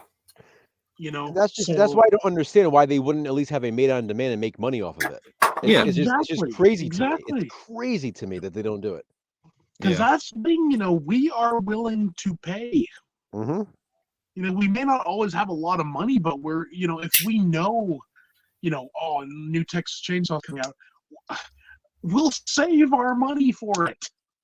We'll go out of our way to be able to get it, I have a really nice homemade copy of Barbarian, and it looks great. I love the cover art that I made for it. I mean, it looks legitimate, but there's no official release. And if there was one, I would grab it day one because I love that movie. But oh yeah, right now I have this really nice looking homemade copy, and it's like, what? I mean, what you can do with it is endless possibilities. Why would you not release that movie? Oh, I know why. Because friggin' Disney owns it. Yeah. It's like a horror movie that the Disney Corp owns. So like, we're not going to release that one. I think there's an element in terms of the long-term unfortunate picture. I think a lot of it does have to do with control. I think they, in the end, they really do want to control things. And if we have, I mean, just, you go back to the Video Nasties, moment, and that was about control. Let's control what, we want to, the streaming. I was telling Jason a little bit ago, we knocked 3 of our streaming platforms off just to save an extra $30 a month. I showed Joe your HBO Max one. I love it. I told my wife's like, what do I write? And I was like, write physical media matters. Just, no one's going to care. But Damn right. But I mean, it is about control. And it's I thank God for Glenn, because he made me a copy of Texas. And even though I didn't watch it the other night, it was in my mind. I'm like, dang, I'm in the mood to actually throw that on. And I could have thrown it on thanks to Glenn. I think I sent Jason. I sent you yours, right? Actually, Glenn and you sent me one. Oh, okay. I didn't know if Glenn sent me one on the box that he made. I know I sent one to a few people at the time because me people too. were asking. Yeah. When it first came out, it was like everybody wanted it because they announced there was no physical release of that coming. Yeah. Remember? Yeah, unfortunately. So we knew the day it came. I remember you and I, the day it came out, we watched it 3 times that day because me and you. Yeah, we did. We watched it in the morning, then me and you watched it together, then we watched it during the stream that night. Yeah. And by the second time we watched it, I had already had it downloaded and ready to go because I was like, well, I already know they're not releasing a physical, a physical edition, so we already kind of had our copies. It's just unfortunate. I want to address the chat so we're not ignoring them. Rob's Nightmare said, "Look at vinyl records; they're making a huge comeback, so I wouldn't count on physical media yet." Same thing with VHS. People are going crazy for VHS. Jack says he has a pretty massive collection. Professor Macabre, question for the panel: do you bother buying an older movie if all you can find is the full screen version? I don't honestly. I don't mind. Doesn't really bug me, to be honest. Also, depending on the movie, sometimes you might want to prefer the full screen version. So here's an example: single white female, buy the full screen. The first 3 Poison Ivy movies, buy the full screen. There are certain movies you are missing out on some good stuff if you watch the widescreen because those black bars are actually cutting off something. So, if I'm looking for something, Professor Macabre, and they only have full screen, I don't care. It really doesn't bug me. I don't care. I as used long as I to, own it. but I don't anymore. I used to as well, and now it's like, Mm. Honestly, Movie I get John, both if I can. Movie John asked where Brad is. Brad works out of state, so timing is a little different with us, John. You know, he already has that 2-hour difference and stuff, and Yeah. he works out of state now, so schedules are just kind of tough to really get everybody together. I'm sure we'll have him on at some point for a guest as this stream. Yeah. Jack said I thought I would try to buy one movie a week from Walmart. I mean, that's a good idea. Yeah. Keep this, doing your part. And Professor says people have everything at their fingertips. They don't appreciate it more, So my got that bills and right. food and stuff, my movie budget is low, so I cherish what I can buy. I definitely get that, and that's how I am. I mean, I actually have a lot more fun going to thrift stores now because you just never know what they're going to have. Me too. Like with Walmart and whatever all these other stores, yes, we should be buying newer movies. That's the point I'm trying to make. But for the most part, I know what they have at Walmart. I mean, Yeah. you know what I mean? You typically know what they have for at least a good month. They have the same the same movies. Whereas a thrift store, I Yeah. can go in on a Tuesday and they have a selection, and I can go on the following day and they have something completely new there. So you just don't know. I mean, Oof. thrift stores, to really find good stuff, you kind of have to go every day. And Rob's let's never Nightmares forget, just every said, now and then you find those real like gems in thrift stores. Yeah. Oh, I know. Believe You know? me. yeah, I mean, I Joe has found everything at his fingertips. I found my promo copy of Dead Alive on VHS. Yeah. Nice. Where, my screener copy. Hmm. So Don't tell Joe that. Don't tell him where you live after that either, because you might not have it for long. yeah. Joe loves screeners. Yeah. Oh yeah, screeners, man. Something special. Well, about those. the thrift stores do offer those moments of great surprises that I know for the longest time, and I remember telling Glenn and Jason, when I found Cemetery Man. I mean, it would just put me on cloud nine, and I wanted specifically the old Anchor Bay DVD because I love the cover art on there, and just I never expect to find it. I never find it, but one day I just happen to be turning the corner. I start browsing, and I'm like, "Are you kidding me?" Yeah. Beep, grab that thing. It's and such a good feeling to be able to find stuff out in the wild. Oh yeah. Especially things you're looking for. I mean, but I don't have some of the stores. I don't have some of the stores you guys do where you find the VHS. Yeah. I think at Second and Charles, they're not allowed to put VHS out. Actually, Really? Yeah, but I think just space. Because it takes up so much space. But one day though, I have the and Joe, you'll appreciate this. I have the old Anchor Bay trilogy, Evil Dead. VHS. Clamshells. And but for the longest time I was missing the original Evil Dead film in that collection. And one day I was at Second and Charles, and I would never in a million years expect to find a VHS tape. As I came around the corner looking, I couldn't believe this big thing sticking out of the, like, what is that? And I looked at it, and sure enough, Anchor Bay Evil Dead. I'm like, you gotta be kidding me. I yanked it off the shelf. The kid who just put it up on the shelf was a little ways down. He turned back and looked. He started laughing. He goes, I hope you've been looking for that for a while. And I'm like, you have no idea. Yeah. And, I recently found this really cool VHS copy of City of the Living Dead. No, I'm only kidding. Let me tell you, that is the greatest horror movie ever. If I can ever get the original Paragon release of that, I'll be on. Oh, I had it. I sold it. Yeah. What's that? I had it. I sold it. It even had white wall paint on it. What? The cover of City of the Living Dead. Oh, well, it's not even that. It's the Gates of Hell, the old Paragon. Oh, yeah. That's what I Yeah. want. Wait a minute. Whoa, wait a minute. You're looking for the old Paragon of Gates of Hell. Yeah. You're serious. Uh-huh. How much would you want to spend on it? Oh, I don't know. You happen to have a copy? I don't, but there's a store near me that does. Really? How much they selling it for? I'm not sure. That's why I'm asking. It's the Jason. I just told you the other day that I found this store recently. It's the guy from the antique store.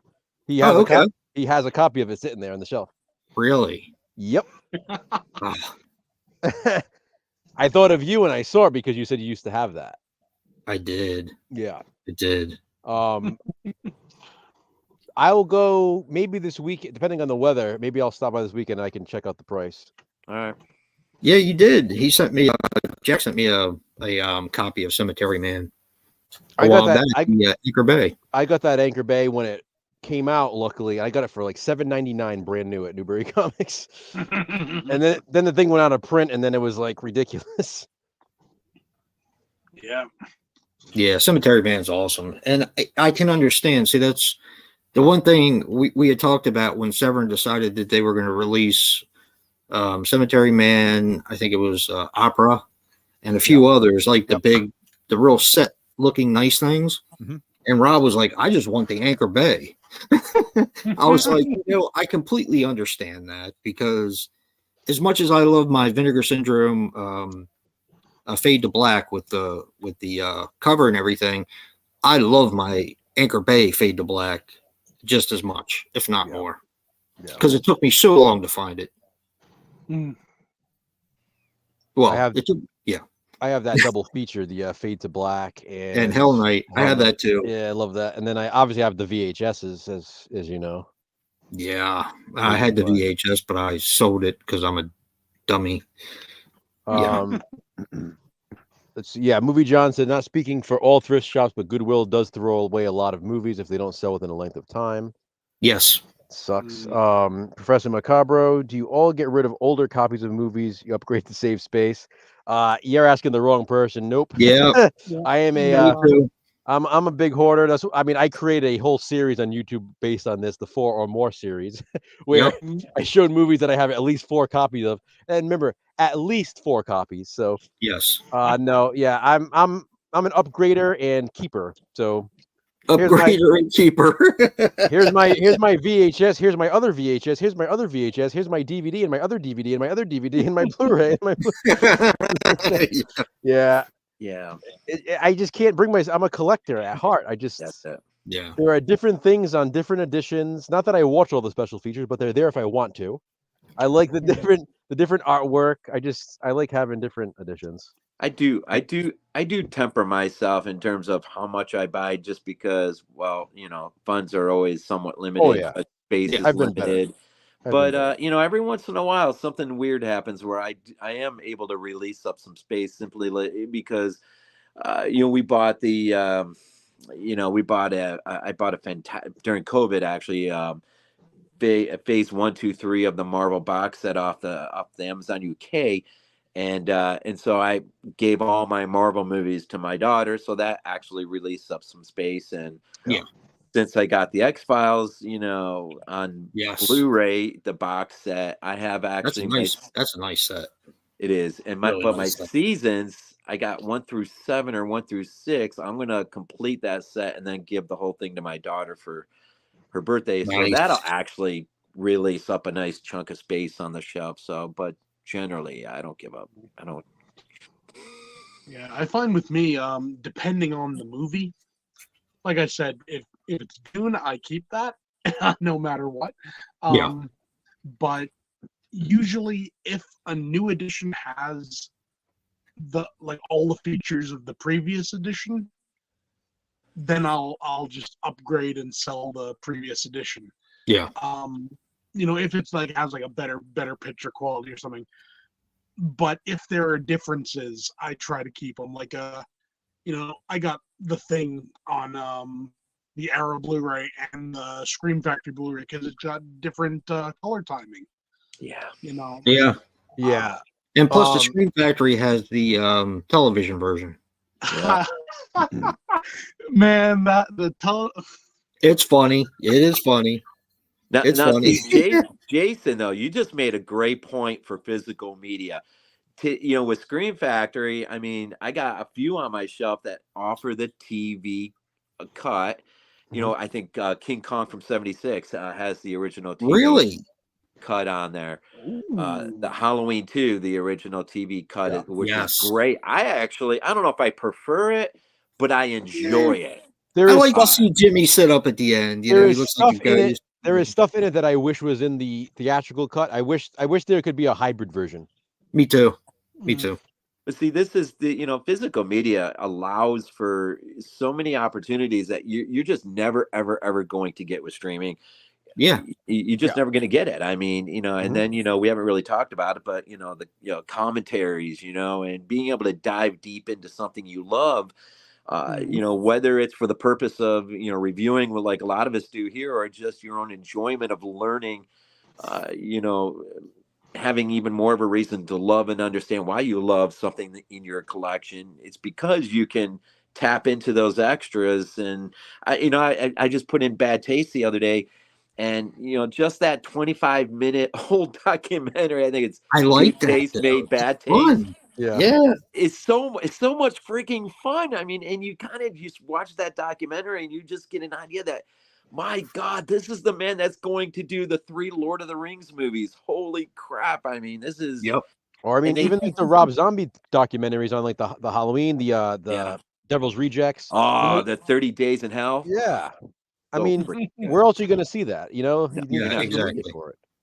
No, but they do offer just an incredible. Oh, and I mean, I didn't even get. I was hoping to find a segue into this point, but I mean, I got the Thing from Another World from the UK because Yes. John Carpenter has a commentary on that, and he studied that film in college, and so it's sitting on my shelf every once in a while. I throw it on and just listen to John talk about that old movie. It's so. Didn't he actually pay to be on that so Yes, that he he could do did. commentary on that? I Wow. mean, that He did. says something right there when a filmmaker's like, I like this movie so much, I'm going to give you money so that I can be on this disc. And there's like 3 cuts of the movie on that release. I mean, there's the old I gotta get shoddy that. black and white. I mean, the old shoddy cut with his commentary.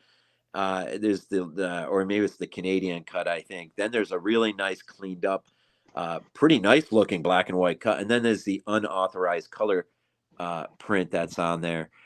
Yeah. Nobody watches that.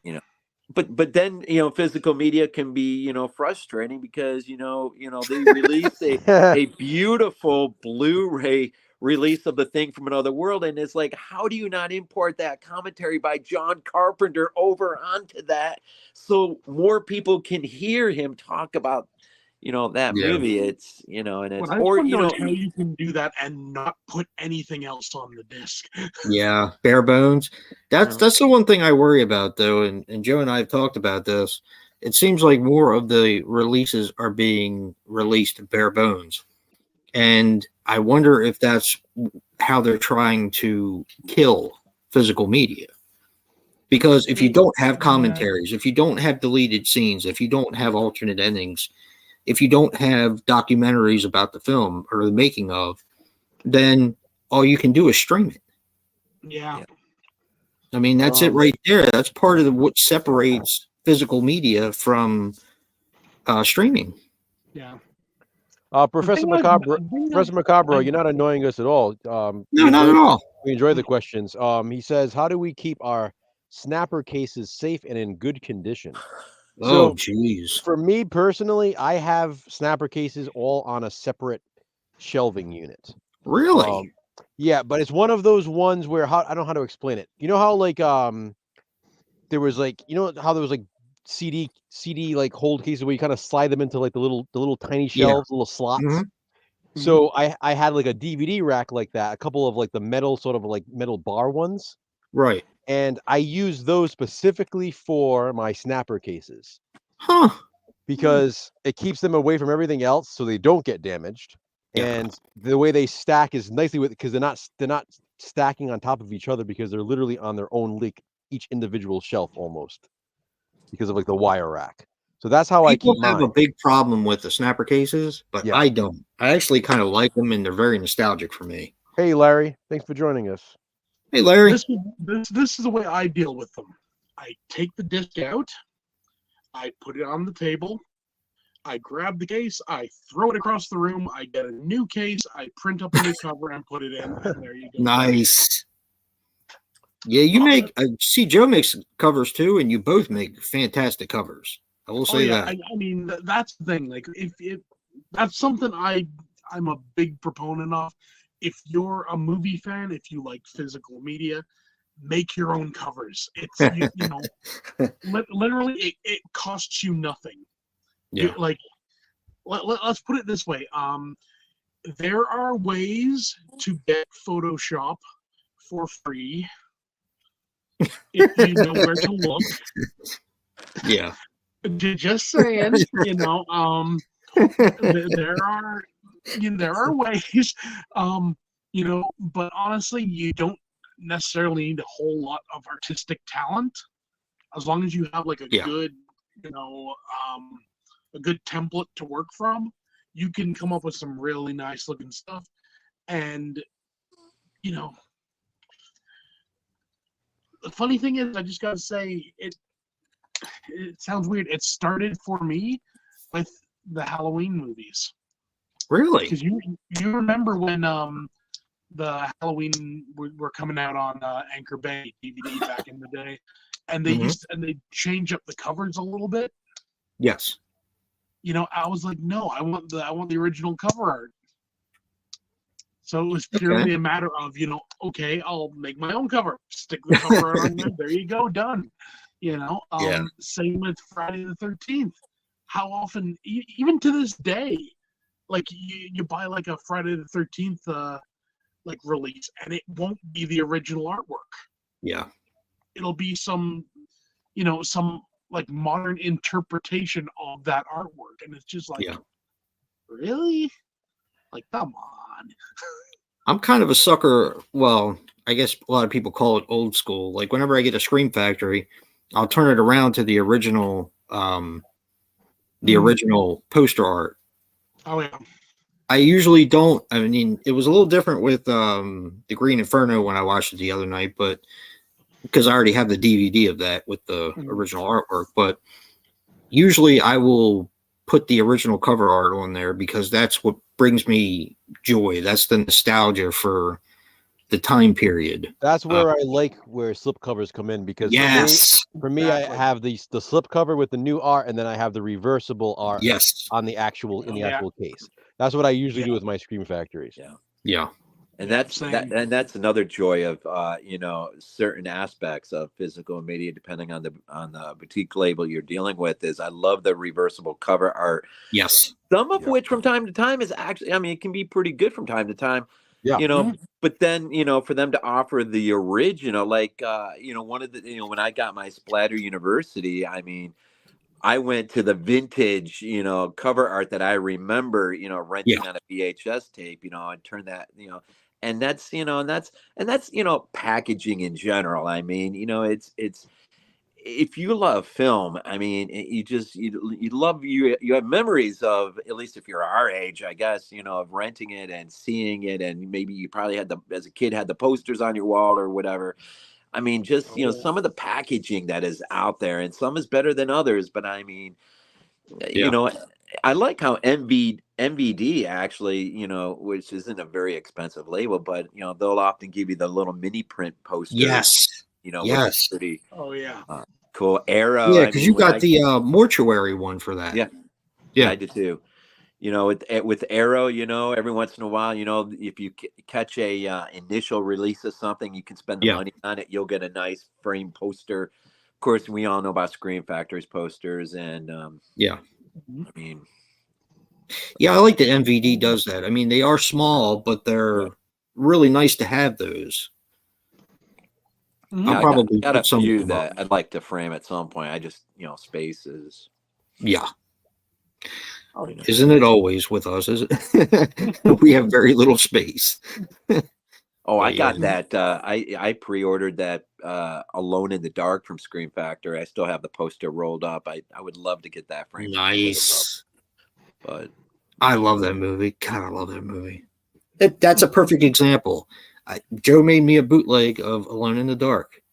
When it came out, I got it. But I still have the bootleg. Yeah, because I had the original DVD. Yeah. And it went out of print, and it was super expensive. Yep. So before that was before Scream Factory announced it. Yeah. Yep.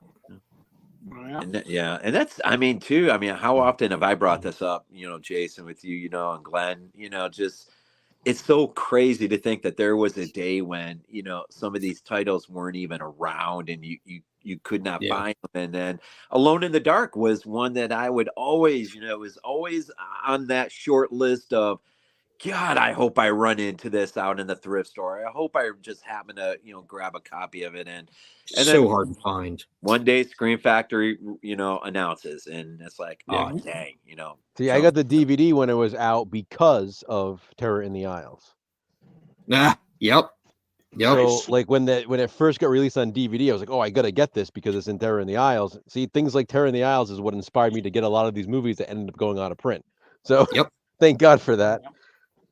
you know, we mentioned too taking things for granted or having just being saturated with stuff. I mean, it really doesn't feel like that long ago when there was a lot of titles seemingly you just couldn't get your hands on. I mean, even the Yeah. Gates of Hell trilogy, you know, unless you already had it on VHS or something or an older DVD release of it. I mean, I remember. Wow. I remember a day when I would occasionally go on YouTube and search, hoping that at that moment there might be a copy of The Beyond that I could just watch, you know, knowing it was just for the moment. And then thank God Grindhouse came along and I know, and there still are. Like Jack just said, he's still waiting for a copy of The Night Brings Yeah. Charlie on I Blu-ray. was just responding to that. Yeah, I mean, there's still I like movies that one that a have lot. not gotten a release. I mean, yeah. I have the VHS of The Night Brings Charlie, and I made a Yeah. homemade copy of that on DVD to have it on disc. You But sent me a copy of it. like, where is the official release? Like, what is Yep. going on? Where's my Blood Beach? That's what I want. Blood Beach, Yes. same thing. I have the media VHS, and still no release for that. You know, movies like Mirage and Body Count from Diodato. Like, what is going on? Yeah.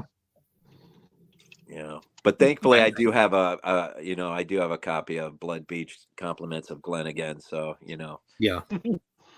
but I got mine from Joe. Yeah. Sent me a copy of it, and Glenn sent me a copy of it too. Yep. In that DVD pack. Yep.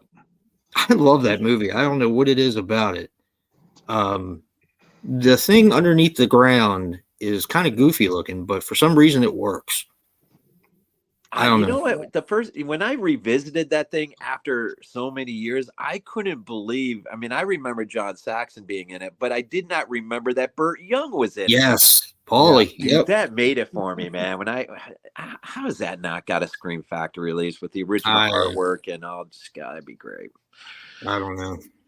Some things have to do with rights. I know that because one of the movies that Joe and I recommended last month was Looking for Mr. Goodbar. And, you know, we're waiting for that to get an official release.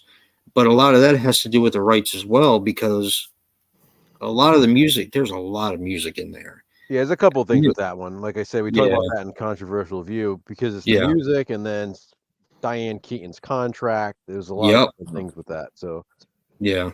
And you know, it's funny. Just made me think about this, but I have two versions of the VHS release of The Thing. One was it MCA That was the / original. Universal, and then the other Yep. one was just Universal. Yep. And one has the Stevie Wonder song, the other does not. Really? Has a different song Superstition? in its place. Superstition. Yeah, but one has it, one doesn't have it. There's another Really? song in place of it, and it was so funny because I wasn't even one who caught it. I had the video, the old videotape, I think the MCA release. I had up and running, and it was my wife. I think she's like, "Hey, wait a minute, I'm not used to that song being there," and I'm like, and then it hit me, and I'm like, "You're right." So I ran downstairs, grabbed my other VHS, ran upstairs, put it in, and sure enough, I mean, yeah, there's so that difference in who is distributing or releasing and the copyrights, and Yeah. it's funny. Of course, that happened with Return of the Living Dead 2 as well. Yeah. And the original too, wasn't it? Yeah, when part 2 of that got its DVD release. Yeah. Yeah, it was essentially an entirely new soundtrack. Mm-hmm. Really? Because they didn't license all the stuff. But Wow. if you listen to the French language track, that had all the original music on it. Really? So all right, so here's an Really oddball. weird. Here's an oddball. I know we're talking horror, but I I'm a big fan of Dawson's Creek. So it just it was my era show. I grew up watching it. Dawson's Creek, same thing. When it was released on so many different DVD releases in the US, and is even released on Blu-ray in the US. But the original soundtrack, a lot of the songs have been replaced because of music licensing. Huh. However, I have one box set where it has different language, the French, French language, Spanish language track. If you change it from the English to any of the other languages, the soundtrack completely changes back to the original soundtrack from the show. Yeah. So Wow. Yeah. if I want to watch Dawson and Pacey talking French, then I can watch it with the original music. But it's cool because if you have the disc in, and like if you literally just press one button on your remote, the song in the background will literally change with just the press of a button. Mhm. That's So awesome. it's pretty cool that they did. It's like, it's just crazy how they can include, the music in the other country like that. But Yeah. it's so unfortunate because they're still selling the music. They're still selling it. It's still on the disc. It's like, Yeah. it's crazy to me that they would go through all that trouble just to do it. But But see, Yeah, I don't right understand that at there, all. Joe just made the argument for physical media. I mean, look at the conversation we just had. I mean, Yep. you don't have that with streaming. What are you going to talk about when you're streaming? Yeah. When you're pissed because it just disappeared and you won't be able to see it again. yeah, Well, what about something we haven't even touched on yet? It was the fact that they censor things Yeah. now, online. well, that kind of ties into what Professor Macabro said. Will the Keep ever get a proper American release? And the problem with that one is Michael Mann doesn't want it out. Yeah. So without physical media and companies distributing physical media, I mean, he already has that. He already has that issue to deal with companies that might want to release it. As soon as you get rid of physical media and it's just streaming, a lot of these directors and anybody else involved in these movies are going to have a lot more say because it's going to be a lot easier to stop things from being seen. Yeah. Because there's just that one avenue is going to be streaming. With physical media, now you have different rights. You have the physical media distribution rights, you have streaming rights, you have all different rights to these properties. So as soon as you lose all that, it's going to be a lot easier to once again, what Rob was saying, control what we watch and control what we were able to see. Yeah. What's going to happen with the Keep is Michael Mann's eventually going to die, and then people are going to jump on it and release it, and then everyone will be happy. Well, except for Michael Mann. That's what everybody thought about The Day the Clown Cried. And Yes. this was supposed to be the year, and then the the Long Library time. of Congress looked at it and saw, hey, wait a minute, he didn't give us the full film. So the thing's been sitting in a vault for all these years, only for him to be like, uh-oh. Yeah. Yeah. Like, So the answer to Professor Macabro on the Keep, if you buy Umbrella actually has, let's see, Umbrella has the DVD on sale that is the American version of it, the one that got released in the theaters. And it's a really good picture, really good color, soundtrack and everything. does it have the Tangerine soundtrack? Yes. That's where, well, it's not only Michael Mann. That's where you're going to also have a problem with Tangerine Dream, the one that did the soundtrack for the Keep. They already said that they would not license. I think it was like if they do the whole 2.5 hour cut of it, that they wouldn't give up the music for it. Well, so I mean, I have the VHS, and it is what it is. Yeah. Umbrella, like I said, Umbrella. I have that copy from Umbrella, and it's beautiful. They did it. They did so good with it. They did the soundtrack and everything with it. So I cannot remember if that's PAL or not, but I know it's Australian. I have a like a digital one that I downloaded too. Mm-hmm. So, and which looks at it's actually pulled from the Umbrella release. Okay. So in fact, I think that's what you and I watched when we did it for Fangoria. Okay. Because it looks great, doesn't it? Yeah, it does. I mean, so I have that to watch. I can put it on disc, but it's like it wasn't an official US release, so it's like I have the tape, so I'm okay with the tape until we ever do eventually get a US release. So I'm not going to go buy the Umbrella when I have the VHS and when I have the Umbrella digitally. Yeah. And again, by digitally, I don't mean streaming where I'm renting it out. Like I own it, have it saved on multiple hard drives, so that way it's like mine and I can put it on a disc, Plus, before that, I had the bootleg of The Keep that I bought from one of those horror conventions. Oh, okay. I was going to say VHSPS. Yeah. Yeah, they were there. And The Keep was one I really wanted because you know how I feel about that movie. So I've always loved it. Yeah, I got the bootleg on blue. Oh, The Keep? Yeah. You probably had the umbrella version, to be honest. It might be. I'm trying to remember where they sourced it. I think they sourced it from. I seem to think it was like a European release or something. Really? If I remember right. Here's another good example. Rampage, William Friedkin. Ugh. I mean, lost on VHS, and not only is it, I mean, now Kino was it Kino that's releasing it? So Kino is releasing the theatrical cut. No, the 1992 cut of the film. Yes. And they're going to include the alternate ending, but there's more to the film than an alternate ending. It's a completely different movie. But at least we're getting it. However, think about it before this. Before Kino has even released it, this movie, the 1992 cut, has been lost on VHS all these years. The original 1987 cut has been lost on Japanese Laserdisc for all these years. Yeah. Yep. So luckily I was resourceful and was able to find the 87 version. So that way I can put it on DVDs for Jason and I when we did it for Fangoria. So man, that's a good movie. We have both the 87 and the 92 version. But if I can literally get both of those versions and put them on a disc, why can't some company do the same damn thing? Yeah. Like, what is happening? Like, just let me do it then. I'll do it. Give me the rights. Yeah. Yeah, well, it's like Glenn. I mean, found the work print for Zombies Halloween, and I have that as well. Disc and me too. And package it, and I absolutely freaking love that cut of the movie. That's my favorite cut of that film. It's mine too. Yep. It is I don't know what I mean. I just the chase scene from across the street, it just feels more compressed, more energy, more. I also love the Loomis ending. I like how it's more focused on Loomis. And the crane shot. Yeah, reminded me of House of 1,000 Corpses. Yeah, that's my favorite version of it. It's true. I actually got mine.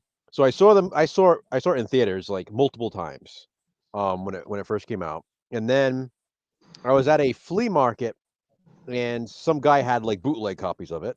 And obviously the movie was still in the theater. And I was like, well, I'm going to get the DVD obviously when it comes out, but for now, so I can watch it again a few times at home, let me grab this for $1. I take it home and I'm like, this isn't the one that I watched in theaters. It was the friggin' work print. Nice. So, of course, being me, like, all right, I got to pull this. I got to have this saved on a hard drive, and you know what I mean. So, I've had the work print since the movie came out, and it's always been my favorite copy. It's my favorite version of that film. It's really good. What'd you think of the opening use of Monster Mash rather than God of Thunder? Yeah, I like that. That's right. I always forget about that. It's been a while since I watched this. Right, I like that as well. But also, I have copies, and I'm going to be sending these to Jason soon. I have the FX cut of Halloween H2O with the extra scenes, which I have no idea why they would not include them in the theatrical cut of H2O. And then also Halloween the Homecoming instead of Halloween Resurrection. Now, Resurrection is my least favorite in the Halloween franchise, but I really, really like the Homecoming. And it kind of pisses me off that they did not use that instead of Resurrection. Yeah. Like they used Resurrection instead. I mean, let's put the focus on Busta Rhymes instead of putting the focus on Deckard, who's a likable character in the film. Yeah. Blows my mind. Absolutely blows my mind. Why would you make Busta Rhymes the hero when you have this other underdog hero story in this movie that you could use? And the Homecoming does it, and it does it really well. Because it's Busta Rhymes. Why else? I mean, it's cool. You don't get a reason that, it's like that's reason enough right there. It's Busta Rhymes. But again, we're never going to see these versions of the film stream. I mean, we don't even see them on physical media right now, but we're never going to see them streaming, Now, Joe, you went outside of the horror genre for a moment with Dawson's Creek. Let me go outside of the genre a moment an absolute why physical media is of the utmost necessity for anyone that has an original VHS trilogy of the original Star Wars Yep. before Yes. George Lucas Oh, screwed it yeah. up with his special editions. Yep. How great it is to be able to plug those things in and watch. I mean, a totally, Exactly. I mean, Yeah. no controversy. There's a controversial spin for you. We haven't Yeah. having I mean, having even a movie like Casino on VHS is uncut. It was never been released uncut on disc. It's only uncut Really? on VHS. Yeah, like Son of a bitch. why? I mean, it's like there's things like that, and again, it's like now you have like different levels of physical media. Not only Yeah. do we need physical media to remain, but you have certain pieces of physical media that only have certain cuts. Like Yeah. like you said with Star Wars, Casino is the same way. I mean, they have like The Godfather, the complete epic, where they have the first two movies in Yes. chronological order on VHS. There's no other way to see it that way. So it's, I don't know, physical media matters, and Yeah. it matters for all these reasons. I picked up the original trilogy, and here's another one. We haven't even mentioned this, but yard sales during the summer. Yeah.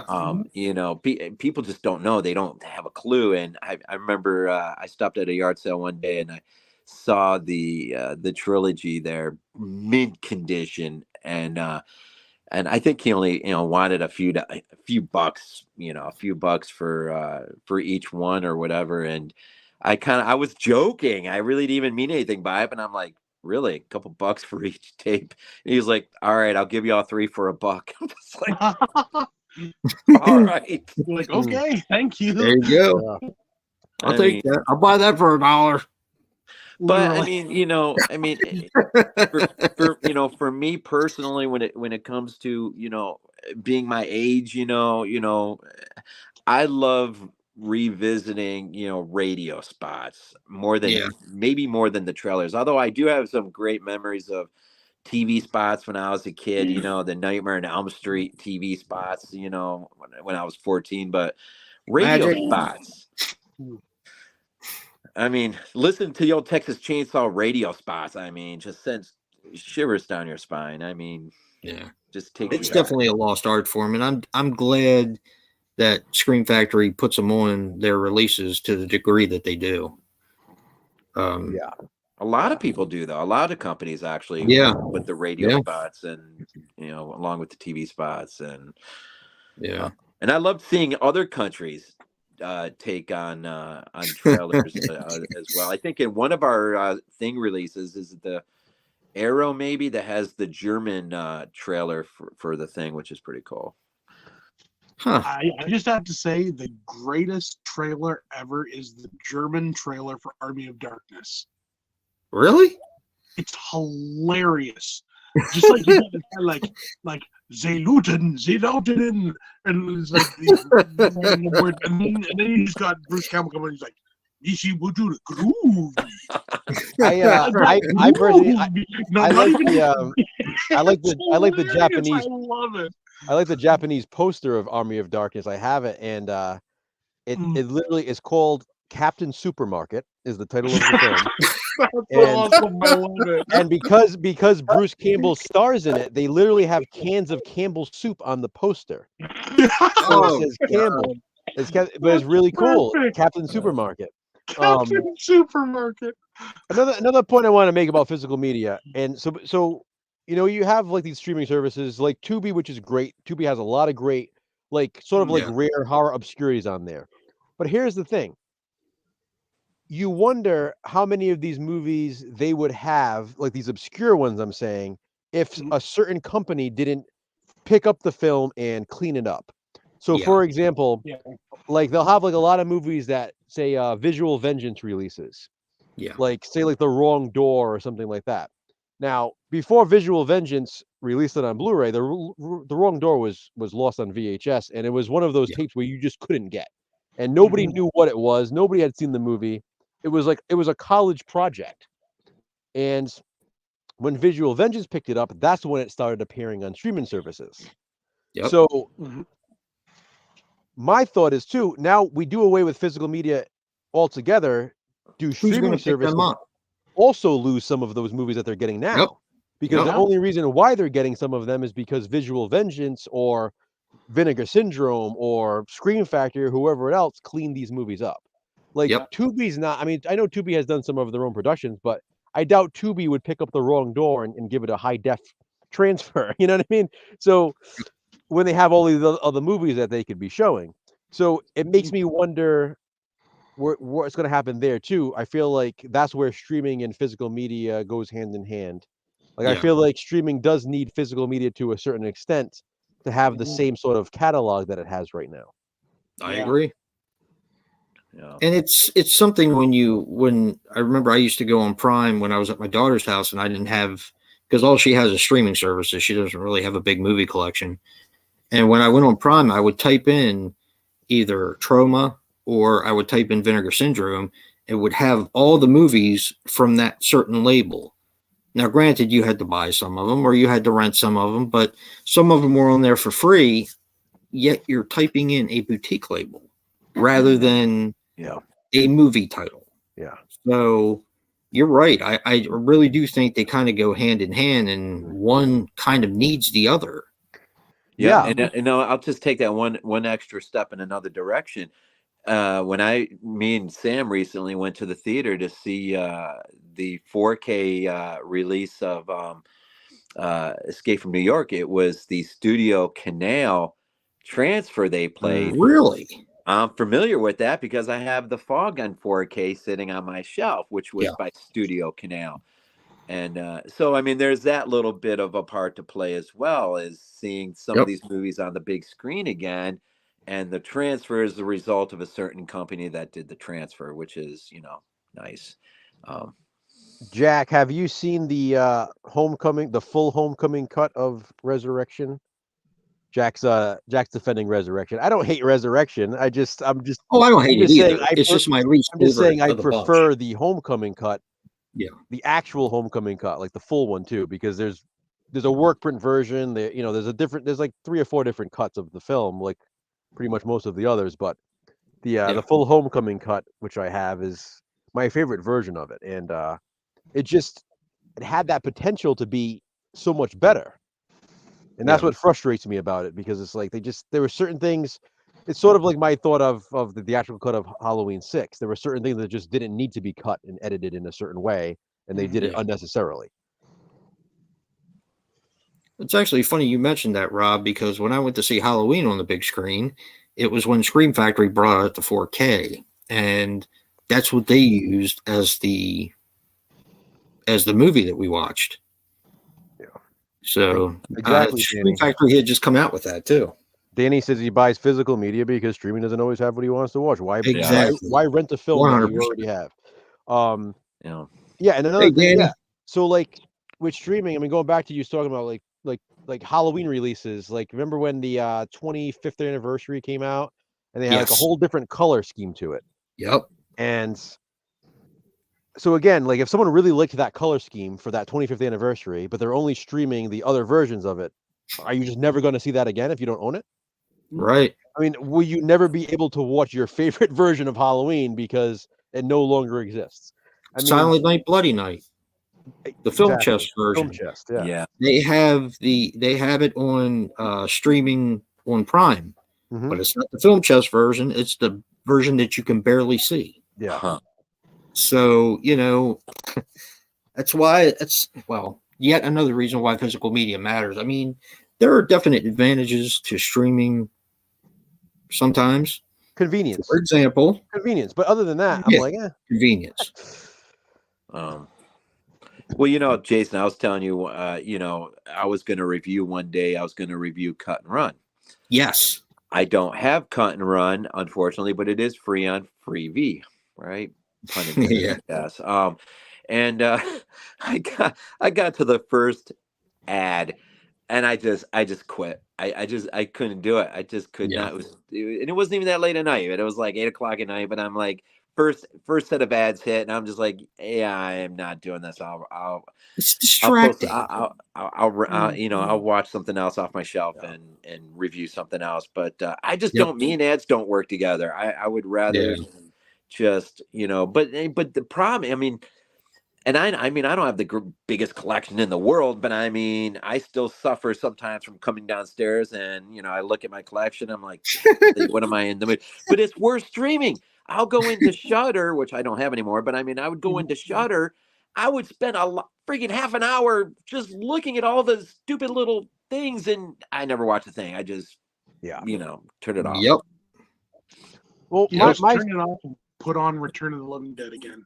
I mean, my rule, my rule for, you know, when I made my YouTube channel was like, it was going to be about my collection. Like, that was the point. Like, I always choose, it's my own personal rule, and I carry it with me in the series that we do and all that, is that I will not review something unless I own it physically, or unless it's something like, say that like something that just came out like Thanksgiving, where I know it's definitely getting a physical release. I'm definitely buying it.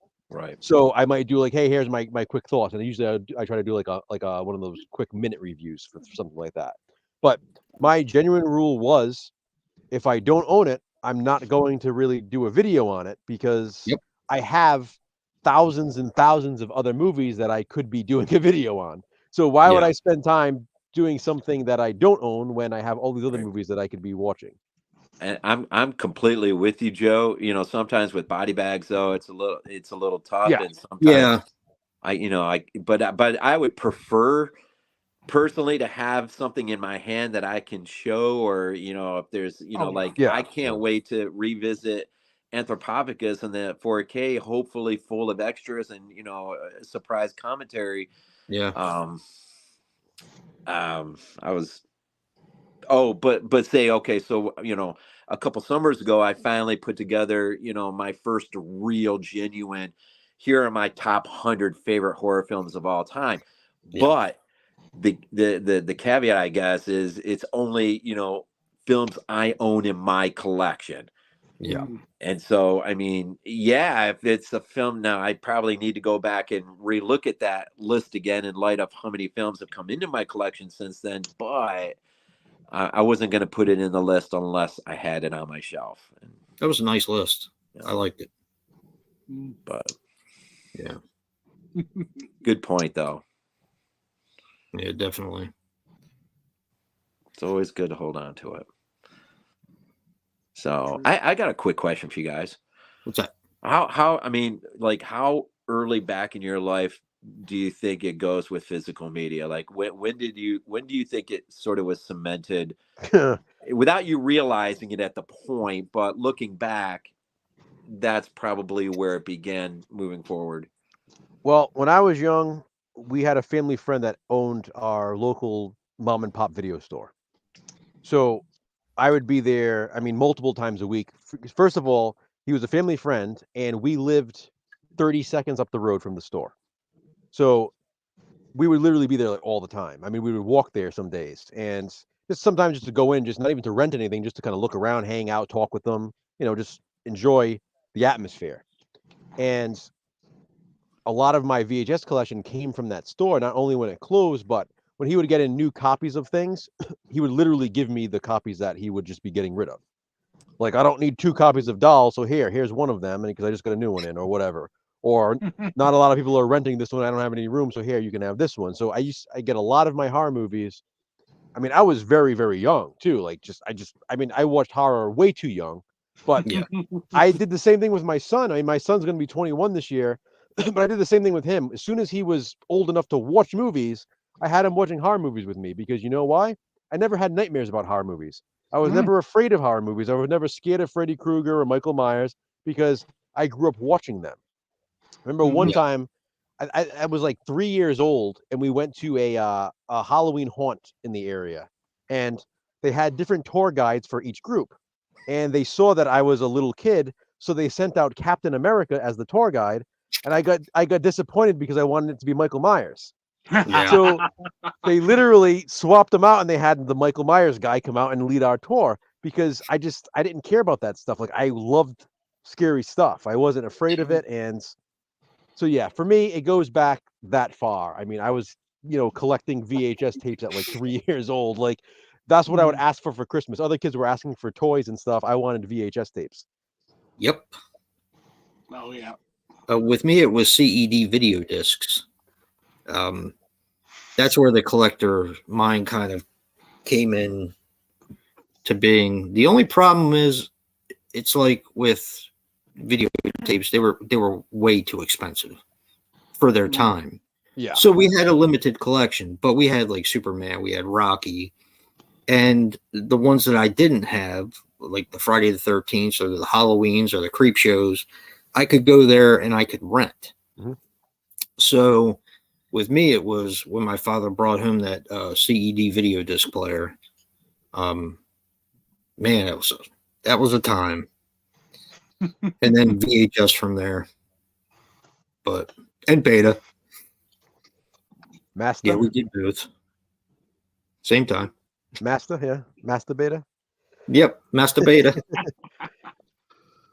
But Hey, me, Phil. it was when I was Hey, Phil. 6 years old.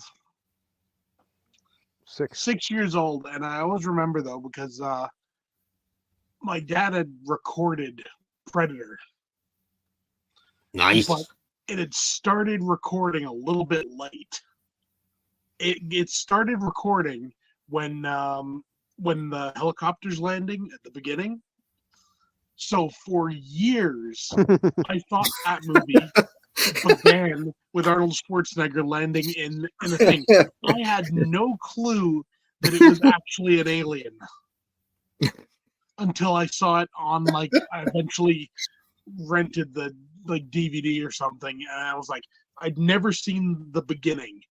Yeah. You know, It's funny when it's funny when that used to happen with tapes. I remember my grandfather had taped Wizard of Oz for me and my cousins when we were kids, and so we always watched it on the same recorded tape. And he did a great job of always taking out the commercials when the commercials came in. But I don't know if for one of them he was taking a piss or something, because he missed like a whole scene completely. So the scene when like the lion runs out and like smashes through the glass and jumps out, through like the window. yeah. I didn't see that scene until I was much older, and I never knew that scene existed because the tape started again after he did that. So Yep. for years, the first time I saw that scene, I was like, "What the hell is this?" Like, I thought I was watching like a different version of the movie, and I realized it was because I always watched it on that recording. It's the uncut version. Yeah. Yeah. Oh man. So Oh, We but used to- honestly, that sort of stuff, it stays with you. Yep. It does. Yeah, Yep. it does. Like I still know where the skips are in night shift when I watch it. I know where the original skips were in the CED video disc. Yeah. I was like, oh. And for years, and this is probably why I watch movies with subtitles now, but for years when it would skip, I didn't know what they said. And sometimes it had a lot to do with the actual movie itself. Yeah. So when I'm watching it later and I'm like, wow, they never said that when I used to watch it. It's because the video just skipped. Imagine watching Empire Strikes Back and not hearing him say, "No, I am your father," and then missing that completely and not knowing for years. Lucius like, no, what the hell happened? It's like, no, what? No, what? Yeah.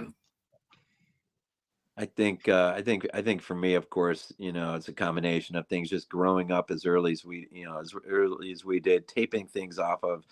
I remember having a tape with Dawn of the Dead on it, and I think it was like right after the Super Bowl with the Chicago Bears from '85. Let's not talk about that one. But Patriots getting their asses kicked by the Chicago Bears. but I remember too when we were going to the drive-in, and they were just transitioning from that clunky thing you used to have up on your window to the AM or FM channel, or whatever in your car. Yes. And so I suddenly got this smart idea one day that I could bring my boombox with me and put it on that channel, and I could literally record on an audio tape the movie. And so I remember one time I recorded Star Trek 3, The Search for Spock, and I just listened to it endlessly, on and on and on. I don't know. It was just this idea of replaying the movie in my head without having the movie in front of me, but having it on audio tape. I could at least hear it. But by the time I'm a mid-late teenager, there was one video store in particular that probably made the biggest mark on me. It was It was Movie World. It was a regionally owned chain, and it was, for me, it was my perfect um, video store. They had a horror section in the back corner, and it was sort of like cloaked like a castle, where you actually walked up these steps, and they had cobwebs and everywhere. And there's, I don't know how many Nice. shelving That's awesome. units were inside, but they had one shelving unit with pretty much just Italian horror films. And I remember taking home things like, Suspira for the first time, and, putting it in the player, and in the middle of the night or late at night, watching it on my 25-inch console TV in its letterboxed format, and just having my mind absolutely blown away by these things. But walking into that store every time I got a chance, they had a popcorn machine that was going, so you had the smell of the popcorn, the smell of the cases the movies came in. Yep. They had a poster section. My God, these posters were the theatrical cut posters, theatrical size, for $3.50 a pop. And it was just this whole atmosphere in this place. And, a lot of the stuff I had on my wall as a kid came from there. I had a Stage Fright poster, that was, that first time I ever rented that. I mean, it was almost a mandatory go back to rent every other weekend. It seemed like, for me. But I think by the time I was in that video store renting, just that idea was so cemented inside of me. And even though I would, a good part of my life, for obvious reasons, I really wouldn't have much of physical media in my life. There came a point where life started to slow down, and I suddenly started to think it, and suddenly started the journey of recollecting that nostalgia that I remembered, so much from back then. Since And you mentioned Italian horror again, so what is it that you love so much about City of the Living Dead? the heaviness of the score, it is just so weighty. I mean, I can't think of a movie that begins where you already feel like you're suffocating by the atmosphere. And I visited the place in Midway, Georgia, a few years ago, and I got to see that cemetery where that shot with the priest is. Wow. And I did a little video on You it. filmed it too. Yeah. Pretty And cool. I think as a kid, my imagination was lit. Even though I couldn't see the film at the drive-in, I heard the radio spots, and my imagination was just lit initially. Eventually, I would be able to rent it on VHS. And it just always stuck with me. It always, I mean, some of the, like when they're in the, when you're in the funeral parlor, and that guy's trying to pickpocket the corpses, and that one takes a bite out of his hand. I mean, there's just, even though you don't see everything, a lot of it you see, it's just so, I mean, just haunting. I mean, even today, that if there's that movie gets under my skin a little bit, certain scenes. Um, I don't know. It's, to me, man, I think that is the Lovecraftian sense in it. It is just a benchmark of horror, I think, by Fulci, and that whole trilogy is awesome. But Yeah. that in particular is my film. I think is top of my heap. I mean, that is it. That is Nice. Yeah, freaking love that movie. Yeah. Italian stuff in general. I mean, Me it's too. always nice when Fangoria would give those little, bits and pieces of, I remember those little articles. Here's why you can't see Suspira uncut, or whatever. And they would try to get the kids angry reading all those little articles. They're keeping the good stuff from us. Yeah. But we'd get it eventually. Yeah. Yeah. Well, does anyone in the comments have any questions for Glenn or Rob or me or Joe? Or because we're probably going to be wrapping up in a little bit. What's funny is that we set out to do this Physical Media Matters sort of stream, and we wanted to get different points of view for everyone. and we've had so much fun here talking. We never really even got to the reason why I wanted you guys to come on, which is fun in its own right. So that just means you got to come back sometime. Oh yeah, anytime. Yeah, because we had a really good time with you guys. I talk to these guys every other week, usually from 10 to 12 or 12:30 or sometimes 1 o'clock. Yeah. But yeah, but we always have a really good time, and you know, it's that whole commonality of horror and what we grew up with, and just conversations like this. So I should have known it would have gone like this, but I'm glad it did. I'm glad it did. So, but yeah, I've really enjoyed having you guys on. It's been a blast. Yeah, this was fun. Yeah, definitely. Now, I wanted to say too, I do appreciate, you know, I don't listen to every single one, but a lot of the stuff that you guys have been doing of late and stuff, and I like the general approach of trying to give everything a fair shake and finding, because I think, we just love cinema. We love films, and there's not enough time in this life to really nitpick and Exactly. hate on things, and it's much better just to find the things you love and enjoy, and you guys do that so well. It's Thank you. It's really fun listening to a lot of your various ways that you're finding with doing a lot of the stuff that you're doing. I appreciate that. Yeah, We just got so tired of hearing everybody crap on everything all the time that, especially movies that you really like, or movies. Joe and I would always talk about movies that have certain sentimental value to us. Mm-hmm. Like, for example, he has a few, I have a few. Like, Fade to Black is not the greatest movie ever, but it means a lot to me because of my youth. And to hear somebody rip it to pieces for reasons that really don't make any sense, it's hard not to take something like that personal. Yeah. So, I mean, sometimes I think if I don't like a film, like Black Christmas, I don't like it, 2019. But I would rather say it's not for me, because I know there are people that I know that actually like that film. So while it's not something I enjoy watching or that Joe enjoys watching, you can say something positive about everything. Like I said, it's not just about people not liking things. Yeah. We don't like things either. It's the fact that people go from not liking things to wanting to bash them. Yes.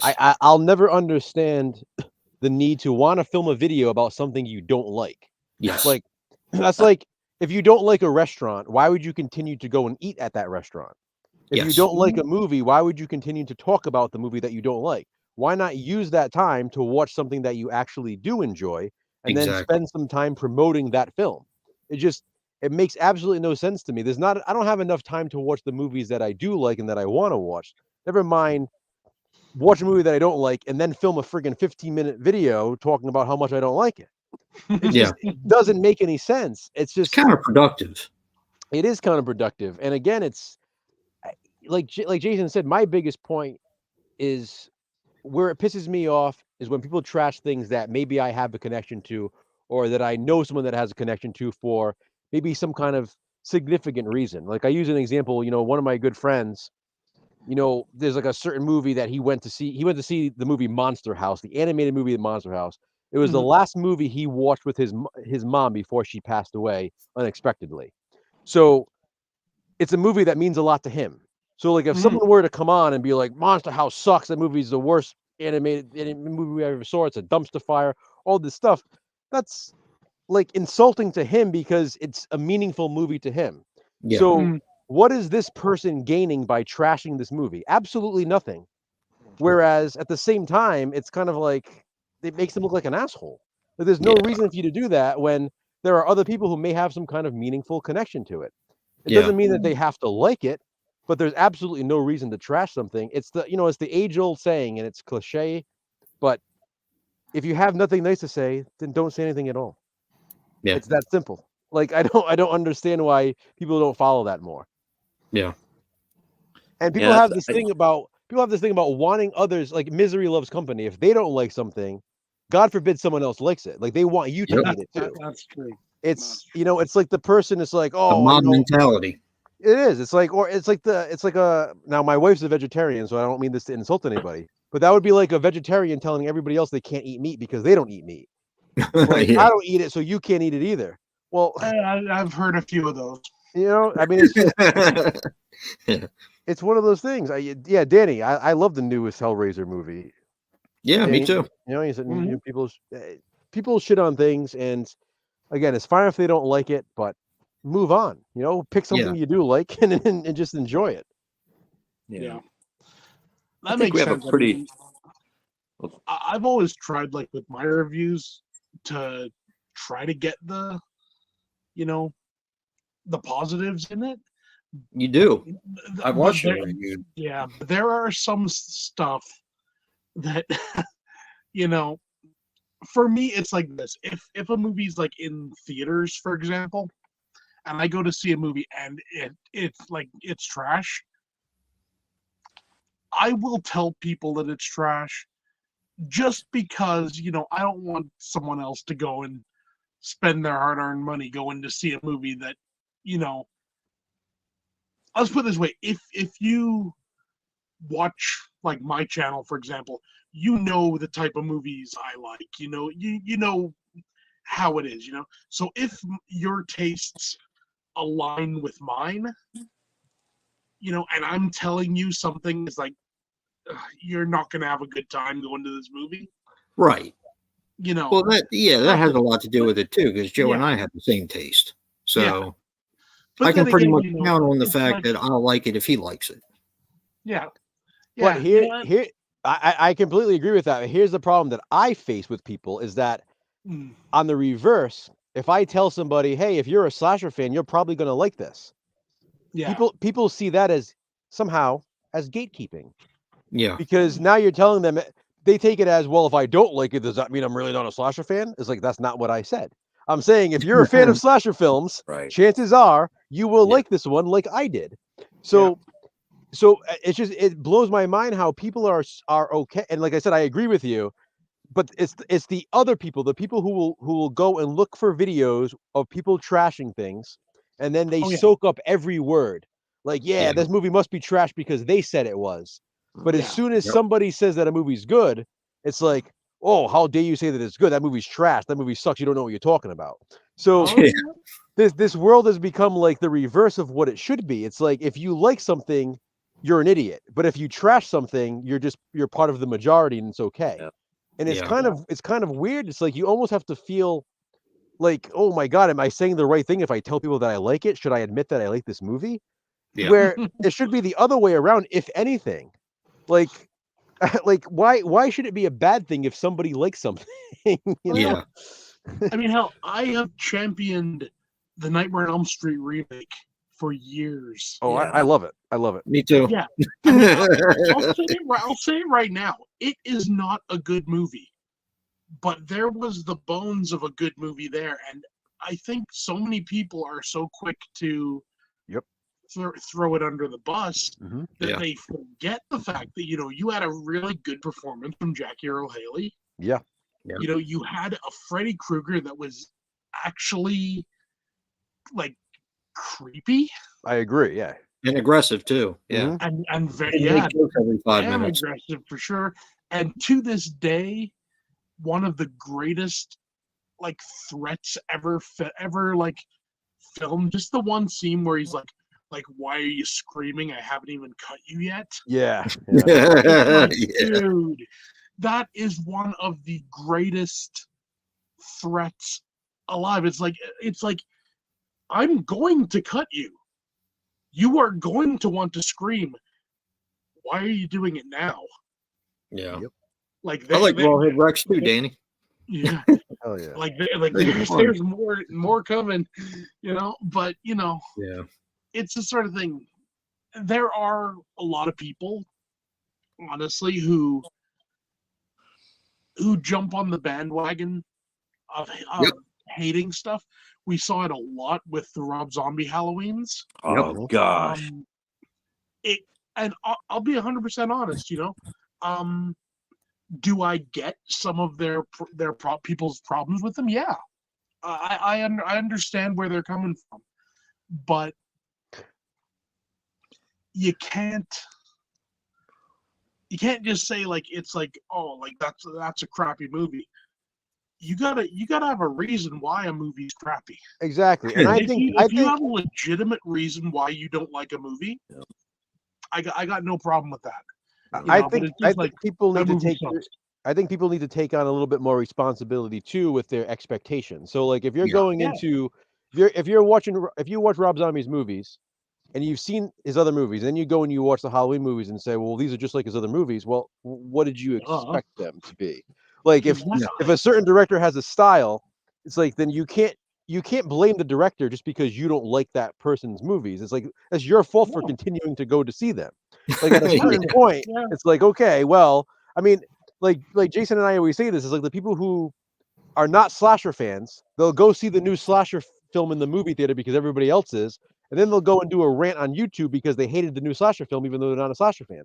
Well, obviously, you're probably not going to like it. I'm not a fan of rap music. I'm not going to listen to a rap album and then come on YouTube and complain how much I hate it because I shouldn't have listened to it in the first place.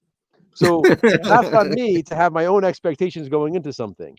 Like, Rob Zombie's Halloween 2 is the perfect example of that. Is people like, well, I don't like Michael with seeing his beard. Well, it's like, let's see here. If he's walking around for a year or two, wouldn't he grow a beard? Do you think he's stopping and buying a Bic at every friggin' gas station? Like, it's just, you know what? I mean, it's more realistic. That's more authentic. And I'll tell you what, I will pay to see the movie with Michael Myers going in and buying a Bic razor. Gotta shave. I mean, it's true. And Rob's Nightmare just brought up a great point. He saw it does. I'm not calling out any names, but it starts with a lot of the big YouTubers. They'll bash something, and then their audience feeds into it. Then all of a sudden, this movie is the worst movie of the year because a couple of people said it. You know what I mean? I'm using a nice word by just calling them people. A couple of people said that it was a bad movie, so all of a sudden now people who haven't even seen the movie are trashing others for liking the movie. I mean, I've used this example before, and Jason's heard it a bunch of times, but it was one that hits me hard. When Jeepers Creepers Reborn was released, I watched a screener version of it. The movie wasn't even officially in theaters yet. It wasn't even on streaming yet. I posted a positive review about it, a brief one, and people were literally going nuts, telling me how the movie is awful and how can I like that? Literally saying me and my son should die. No joke, should die for liking the movie. Now, my thought is this: did hundreds of people, because I literally had hundreds of comments on this video that I had to shut down the comment section. Did hundreds of people have screening copies of Jeepers Creepers Reborn? I doubt it. So how were they hating this movie so much that they were literally telling me I shouldn't be alive because I liked it? Like, why would you say, you know why? Because some YouTuber who got an early screening went on and told them how bad that movie is. Yeah. And therefore they have to hate it too. And therefore now they hate it too. So because this one person saw it in an early screening and told their audience that it sucked, now they had to come and bash me for liking it. Yep. Yeah, it's dumb. I mean, you know, especially for that, because I mean, I'll be 100% honest. Like, if you're gonna bash a Jeepers Creepers movie, there are other ones in the series more worthy of bashing. Yep. Than Reborn. I'm just gonna say, though it's a good movie, Part 2 lingers on certain shots of young people a little bit. Yeah. I'm just saying. Yeah. You know, and knowing what we know about the director, it's just a little bit creepy, but you know. I've been told that so many times. You know, to some of your points, what really frustrates me the most, I think, is, you know, my love for Rob's movies really began, at I think literally 12 midnight when the trailer was first released for the first Halloween film, and I literally could not remember the last time that I felt so amped for a Halloween film to go to the theater to enjoy. And I did. I saw it in the theater. Like I said earlier, I was there at Walmart at 12:01 a.m. Picking up my copy, and every interview I could hear, anything I could listen to from Rob, I understood, his bit that he spent with Mick Garris on his postmortem. I understood, the complexities of the problems that, were in Halloween in terms of, his pitch and everything, and not everything going perfectly for him, but him doing the best film that he could do. And then you sit there and you listen to these people who for a fact they have no clue what they're talking about, because they just go on, saying this and this and this and that, and this is wrong and this is wrong, and I don't understand why the movie feels like two movies, and blah, blah, blah, and I was like, because you freaking have no clue. What is it all going on? And that's just what frustrates me. When people don't understand, or they don't know. And that's what I'm saying. People need to take better responsibility, because it's like, because if they don't understand something because they didn't do the proper research or whatever it might be, for whatever film it might be, like that's not the fault of the film, or that's the fault of them. Like if we're watching a movie, especially for a video, for a review, we're going to do all the research we can, so that way we can have accurate information. Right. You have people reviewing movies. I mean, again, the Exorcist Believer is a good example.